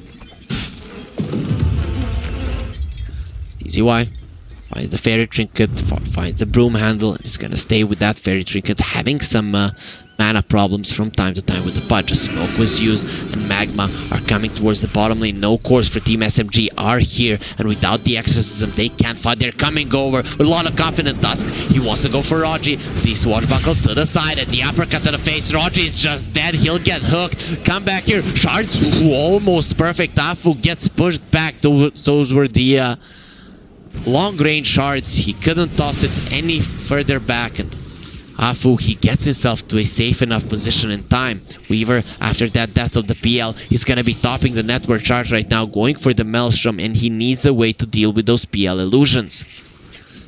A Blink Dagger for Mafu. It's not gonna be there anytime soon. TZY, he's first gonna go for the Hood, then we can expect the Blink and the BKB on him. TZY, he is really looking forward to getting all of those items, though. Once he gets a BKB, Blink, and the Aghanim Scepter, that's probably going to mean that Magma are winning this one, or we're at the 60-minute mark, which is something that we're definitely wanting to see here, especially game number 5 here in the grand finals.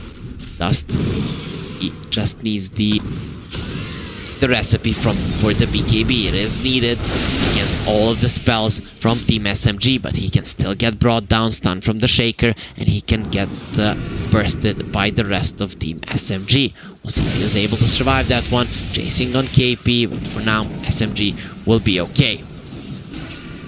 After those fights in the mid lane, we're finally gonna be getting a bit of a slower paced game. Everyone just going for farming Moon for the Shadow Blade.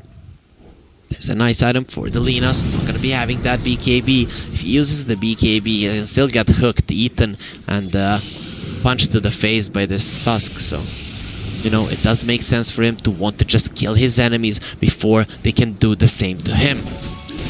On the bottom lane, SMG are going to try to open up the map a bit more. The Fissure not going to be doing that much. Rogi though on the high ground, he's going to get caught there, and thinking about the Rolling Thunder, not going to be using it at Tusk. That's a very optimistic TP out. Moon will finish him off, but meanwhile they do lose the mid lane tower. Magma, will they decide to fight? They will decide against it for now. Being in a 4 versus 5 scenario, potentially if the PL comes in, would be a bad move for them. Afu continuing to ramp up the farm. The Blink Dagger is relatively close. He has been in a lot of fights, that's why he doesn't have that much farm, and 3 points in Fissure, understanding that he needs to assist his team in the early stages of the game. Weaver, Maelstrom is done. We still don't know what his next item will be, but we can assume a BKB will be there somewhere along the lines. He needs that one. His mana could get burned by the PL during the one stun, and it could end his life. TZY, Hood, and the Vanguard. 1700 HP, almost 1800. It's very tough to kill. Look at how big he is with the Bloodlust. He's ready to take on the world. A hook. Oh, he's gonna get hooked and eaten. Gobbled up, surrounded by so many heroes. And in the end, Kaz will be getting a kill. Not really sure what Moon was thinking, but you aren't really used to playing against the Pudge. TZY gets an easy grab there, and with that kill, TZY is gonna be close to his Blink Dagger too. Afu is gonna have his after these 2 creeps. Actually, need a bit more. He uses the poor man's Blink for now. The Tusk being slowed down by KP, but not enough. He does get himself out with the phase boots, and Afu cannot close the gap fast enough. He's gonna start farming with these 2 creeps. It should be enough, but the Fissure there just securing that he gets enough farm for his Blink Dagger. TPs to the base, buys the Blink, and Afu is ready to fight. We know that we've seen some amazing echoes in this tournament. But can he find it this game as well? Magma, all their heroes, they do like to commit. Bottom lane, they get a kill onto the Tusk. That's gonna be his 6th death of the game.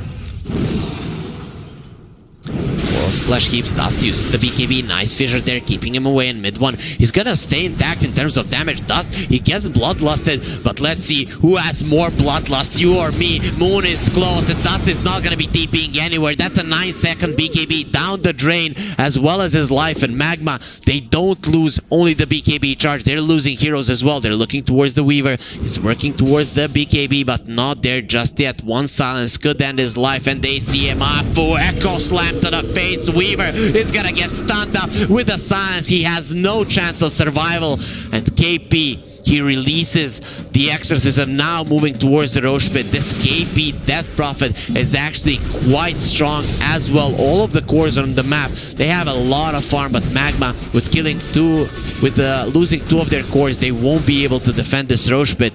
TZY nowhere in the vicinity to use a miraculous hook.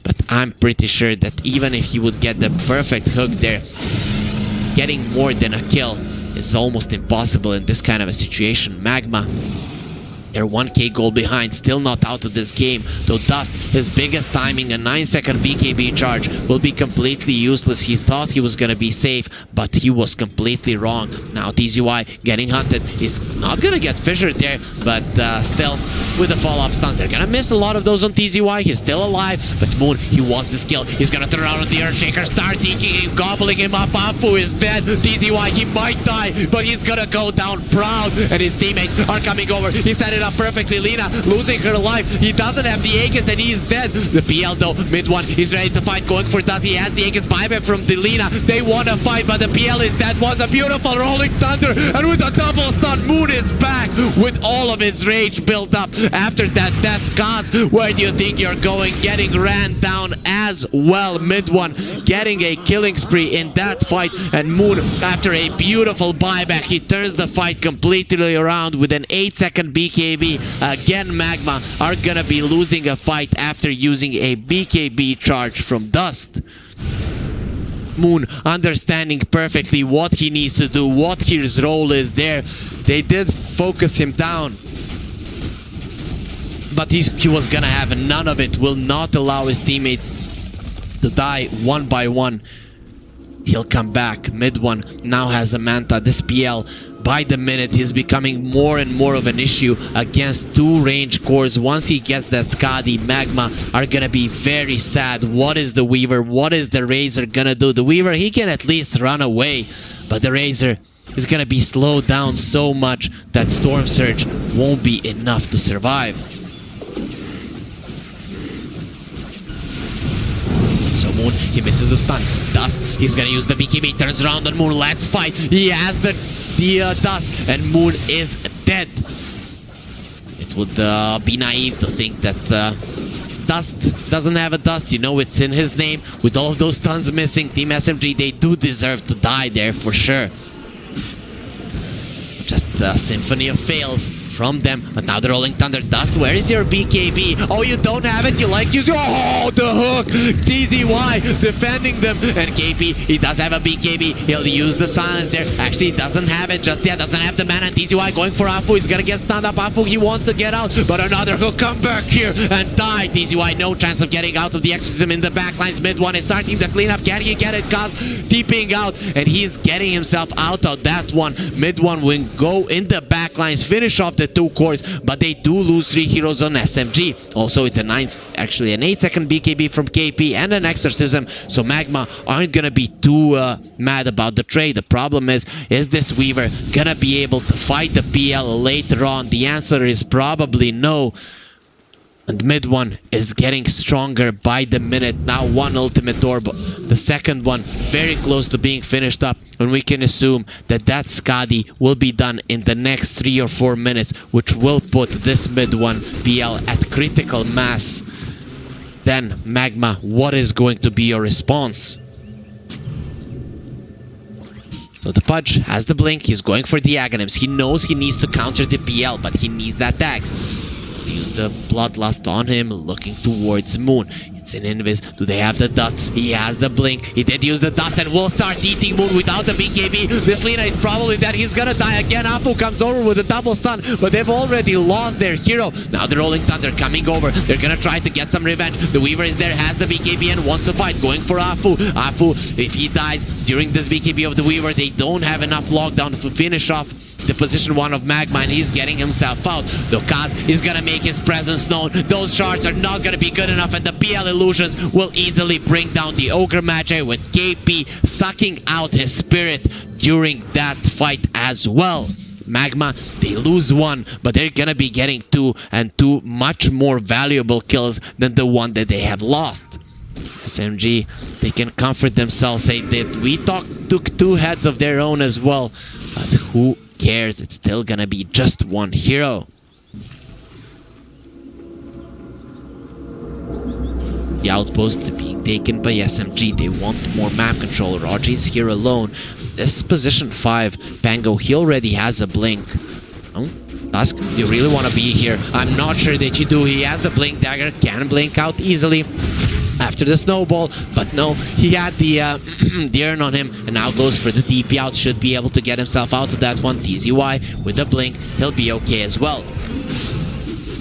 Approaching that Aghanims slowly but surely, and mid one's illusions, they're gonna be in a little bit of a pickle, though he'll have the Skadi at that point, and I'm not sure that Aghanims is gonna be enough. Dust, if he had shown his face, he definitely would have died there, but he will understand the predicament that he could be in. It's only a 1k goal lead for Team SMG. They do have the better late game with the PL, but anything can happen. You know, when the game is this close, The grand final, a lot on the line. The nerves can get to you. Mid one though, a seasoned player. He is ready to take on the world with all of his illusions. I don't need my teammates. Just get me a hero that creates teammates on his own. Is PL good, Mr. Mid One? Yes, it is. He doesn't believe in his teammates any longer. In the last game, he had to play alone. Now, at least he's gonna be doing it with a lot of his illusions. Kind of sad, you can't get friends, and you get a lot of illusions. Moon, he turns around onto the Tusk, and Tusky just comes over to die. That's gonna be his 8th death of the game. Raji missing the Rolling Thunder there, but barely. Weaver, if he had gotten stunned there, might have lost his life. He's going for a Skadi as well. Death Prophet has the plate mail. The armor on this hero now, it's very tough to kill her when he uses the BKB. If he doesn't lose a lot of his HP before he does, it's gonna be very tough to bring him down. Mid one, level 19. The Weaver is level 19 as well, so both of the carry players, they're doing quite well in terms of experience, but Mid one is still an item ahead. With the Skadi done, this PL is a really big problem. Will he go for the Aghanim Shard, or does he continue to go just for the stats? Heart, Butterfly, he can go for that, for those items, or even the Silver Edge could be a nice item for the PL at this point. Magma will go for a smoke. They're done hiding. They want to break some spines in this Tusk. Are we gonna finally see some nice plays coming from him? Get a nice ward there. They can find the Mid one. That would be an amazing way to start off the fight. Kill the PL. If the fight goes long and Mid one is free to do whatever he wants, he will overwhelm them eventually. So he still hasn't decided what item he's gonna go for, and both of the teams will kind of be trading the maps. Magma staying on the bottom lane and Team SMG staying on the top lane for now. Push. Second one could be up in 10 seconds, and Magma, they know they have to come to the side. Team SMG, they might be dire, but they know how to play the side and how to play around the Roche. For a smoke, running into the Roche pit, they're gonna be going over enemy vision. Actually, it's just Mid one that is being scouted. Magma, they should know now what they're up against here, and they are staying in their tier 2 tower. The Pudge going back to the base. The Aghanims is done. For those of you that don't know what it does, it increases the damage, and oh, just a second, going for the Razor. The Echo, beautiful 4-staff, and that is okay. Raji won't be able to do anything, and it's a disaster for Team SMG. Now Magma, it's time for a smoke. It's time for you to go in. They have the Aghanims on Pudge. Like I said, for those of you that don't know what it does, you have the Rot, a lot bigger AoE. It reduces the healing, and it also increases the damage by 100. So this Pudge is becoming a beast. Once he gets a BKB, how do you kill him? He's gonna have some armor problems, but maybe he'll deal with those later.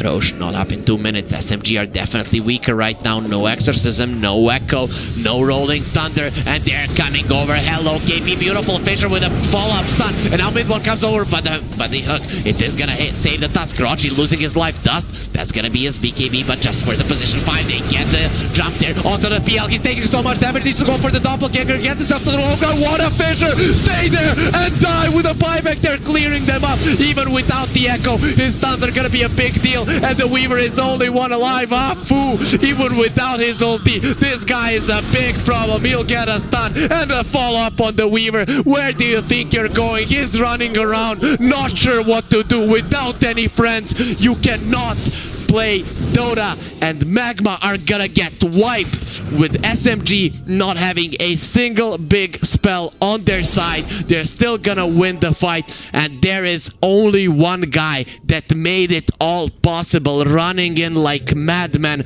into Team SMG. They will get crushed by their position 4 in the previous game. Mafu couldn't stop the advance of his enemies with the Elder Titan, but you're damn sure that with the Earthshaker, the story will be different. Mid one, he survives that one. He was taking so much damage from the Pudge. They committed. They were like, we can kill him, we can kill him. And now they're 7k goal behind. SMG, will they break the curse? If SMG breaks the curse here, maybe Arteezy will break the curse on TI as well to finally win it. Be the year of curse breaking. We're gonna find that out in this game. Make sure, guys, if SMG win this tournament, EG are winning TI. Mark my words. Magma, now they're gonna be keeping themselves a little bit back from the fights. They know just how much they messed up with that one. It was a perfect time to go. They smelt fear. They smelled that SMG weren't ready to fight. But they didn't smell that Tafu was a damn god of Dota. Now he's stunned onto the Razor with a follow-up as well. Laguna Blade, a beautiful hook as well. Laguna Blade wasn't used. Moon didn't want to get it there. And now, without the BKB, what can he do? Here comes the punch and they'll get him down. The Echo is ready. He's still waiting for it. He's not jumping just yet. He's going to wait for those BKBs. And the Echo, it's going to destroy them. Or will it? Yes, it will. The PL still being alive. They're going to buy back. They want to protect their teammates. But mid one, he's not done just yet. He's looking towards the Razor. He's looking towards the Weaver. And now with the buyback on the punch, SMG, they need to bail. The Exorcism still going strong, but not for long. Only quarter of it left there. Mid one coming in. The punch is over. If he gets the heat, he's gonna start going for him, and an ultra kill for mid one, but they still lose the fight. Easy Wi-Fi is back, and now KP is being healed by his spirits, but it's not gonna work against the agonyms of the punch. TZY, he does buy back, and they do win a fight against SMG. And now with the Roche, this game might just go the other way, with the Aegis and the Aghanim Shard going towards Team Magma. TZY, his axe is great, though so is the Weavers. We'll see which ones they decide to go for. I'd assume Budge gets it. The saves are gonna be big, though who knows. Just it's gonna be on Team Magma to decide. Oh, is he gonna get the Aegis as well? Oh yeah, he will. We're gonna give everything to our Pudge. The Aghanim Shard, the Aegis. We know who the real carry is the fat, flabby Pudge, and he's getting fatter and fatter by the minute with 10 flesh heap charges on him. The lead of Team SMG, it will be reduced quite a lot. Moon searching for a kill. TZY, not the easiest one to get, and seeing the Weaver, he will understand he needs to get out of there. Afu, another great fight for him. Mid one will get a ultra kill in that fight, but still dying in the end. The fight will be going towards their enemies. He does have the Aghanim Shard, has the Elven Tunic. Still, this Weaver and this Pudge, they can deal with the PL illusions. So, SMG, now definitely a bit afraid. Going for the Vlads. Bango just trying to buff up his PL. Without the BKB, he's just not that powerful. He does have the Hurricane Pike though, but still, if he gets hooked, his life is done.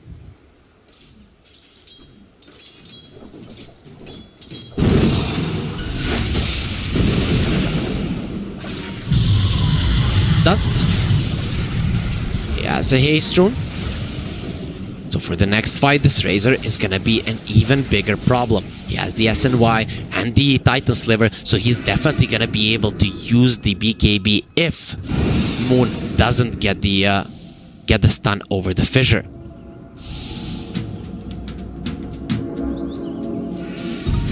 Rogi gets the outpost. No tier 2s of SMG have yet been taken. Blink onto the high ground. They're just trying to control as much of the map as they can. Magma, despite having the Aegis, they just don't feel too comfortable fighting right now. And TZY, he just wants that BKB. We'll have it in no time though.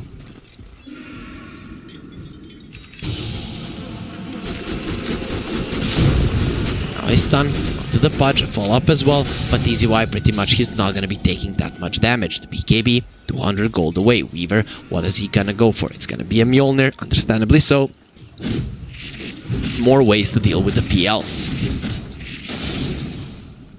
PL topping the network chart by a huge margin. He has a heart, it's coming over. Still, 4000 HP. Gonna be very tough to deal with. Still, with the minus regen from the Pudge's Rot, gonna be easy to play against it at all. Magma could go for a smoke right now and we'll do it. They have 3 BKBs, 2 are on 6 seconds, but the third one is on 9 KP. He might get caught here, and there's gonna be a eating of him, but a fissure onto 3 of the cores. They will stop the advance. KP turns around, fight me now with the Spirit Cypher. He's not taking any damage. He's being defended. It's not looking great. Pudge already lost his life. Why didn't they use the BKB? He's gonna use it now. The Weaver in some trouble. He will be losing his life with another follow-up stun. TZY being destroyed by the PL, and your BKB is no good here. Actually, mid one is dying as well, but no, not today. The PL will survive, and having the heart, he can come back into this fight. Everyone is getting destroyed from Magma, and the last survivor will be no one. No one is alive. SMG, they have done it. They have finally won the tournament with only 2 buybacks available on Magma. This should be it. Mid one and Moon are going in. We have finally done it, my friend. We have done it. We have won a tournament. They're looking at each other. The 2 guys worked so hard. They have played with this team, went to the grand finals over and over again, but it seems like they have finally done it. Magma, they will not GG out just yet. It's not over until we say so. Dust trying to force them back, but mid one, he wanna dive the fountain. Oh yes, he does. Hello, Dust. We want you dead. They'll get the stunted inside of the fountain. Get out of our game. Get out of our tournament. We will be the champions. Actually, they lose the Lina, and they might lose the PL SMG. What are you doing? Do you not want to win? You finally had it in your hands. They'll kill the Razor. They want to go for more. Mid one is not stopping. He goes for the Tusk without the snowball. He could die, but goes into the invis. They'll use the Dust and they'll get the kill. Alfu will get a double. 2 heroes without buybacks. But this Ogre Magi, he does survive, buys the Ghost Scepter the last possible second before the PL breaks his neck, or his necks. So mid one now, going for the second lane. Rax, Moon did buy back. He made a mistake there going into the enemy fountain, but he is not done. He wanted to come back into this game. He wanted to witness as SMG, his team, they win their first tournament. So the 2 lanes of Rax are gone. Magma are gonna have 4 of their heroes, but are they really? They will not wait for that Tusk. SMG are going for it. They're going for it, and they might just be able to do it. The hook from the punch. TZY, his hands are shaking. He cannot use that hook properly. The butcher, he needs to be calm at all times. Moon, he's looking towards the throne. Mid one, he doesn't care about it. He wants to end the game. He wants to end their lives before the game, but Moon, he wants the throne. He wants it done. Finally, Magma, they will accept defeat. They tap out Afu. He shakes the earth in excitement that SMG have done it. This tournament will be in the bag, and they are the champions of the OB.Moon Asian Arena Season 1, undefeated in the upper bracket. And finally, they will win against Team Magma. It was a hard-fought 5-game battle, but in the end, the victors will be them. And SMG, they claimed their first title as a team ever since they formed. They did go through some roster changes, but it seems like they've found the right combination, and every single time these guys are getting better and better, and they will finally win the tournament and win the grand prize of $20,000. Magma, they tried. They picked this Pudge, just showing that they will have no regrets in this tournament. TZY said, give it to me. I'm gonna make it work. I'm gonna make it work. Did he? Not really, but it doesn't really matter. It's the attempt that counts, and they gave us a lot of excitement to level 24 Pudge. That's a lot of games on TZY. And in that last fight, if he had used the BKB to when he used the ulti on KP, it might have been a different scenario. But not using the BKB, just going for a bite, instant fissure to the face. I don't know what they were expecting. And Afu, the definite MVP of this game, I have to say. That fissure, changing the fight on the in the top jungle, it was the thing that changed the game. Sure, mid one, 23 and 12, that's all nice and dandy. But Afu, the definite MVP of this game, and he'll make sure that SMG claimed the victory in a tournament finally. So let's look at the damage. How did it look? We can assume that mid one did a bunch of it here. Yep, 47,000 damage. No one was his equal. TZY trying to carry his team. Like, what were my cores doing? Dust, is that really damage? Come on, Weaver, you can do better than that. And this last pick, Pudge, it was doing a lot, but just not enough. SMG are going to be the champions. So guys, that's it for the OB.Moon Asian Arena Season 1. There are going to be more seasons to come. I talked with Moon, but we don't have anything in plan right now, so we don't know any of the dates. Moon, she usually likes to come in the at the end of the tournament and give you some nice words of encouragement. Just say thank you for watching us, but she's unable to do so given that she's on the Chinese stream right now. So she told me to say thank you to all of our fans who have been following us for the past month, to say thank you to the teams that just played so long here. Like, we started 4 weeks ago, guys. That's a lot of Dota being played. Every single team, apart from Magma and SMG and the SAG, played a round robin against 9 other teams. That's so many matches. And hopefully, a lot of these teams will get a lot of experience. I would also like to congratulate Team Magma. Sure, they did lose in the grand finals, but they did definitely show they deserved that direct invite to the second round of the upper bracket. In the end, in the grand finals, they will not be the best team, but they were pretty damn close to it.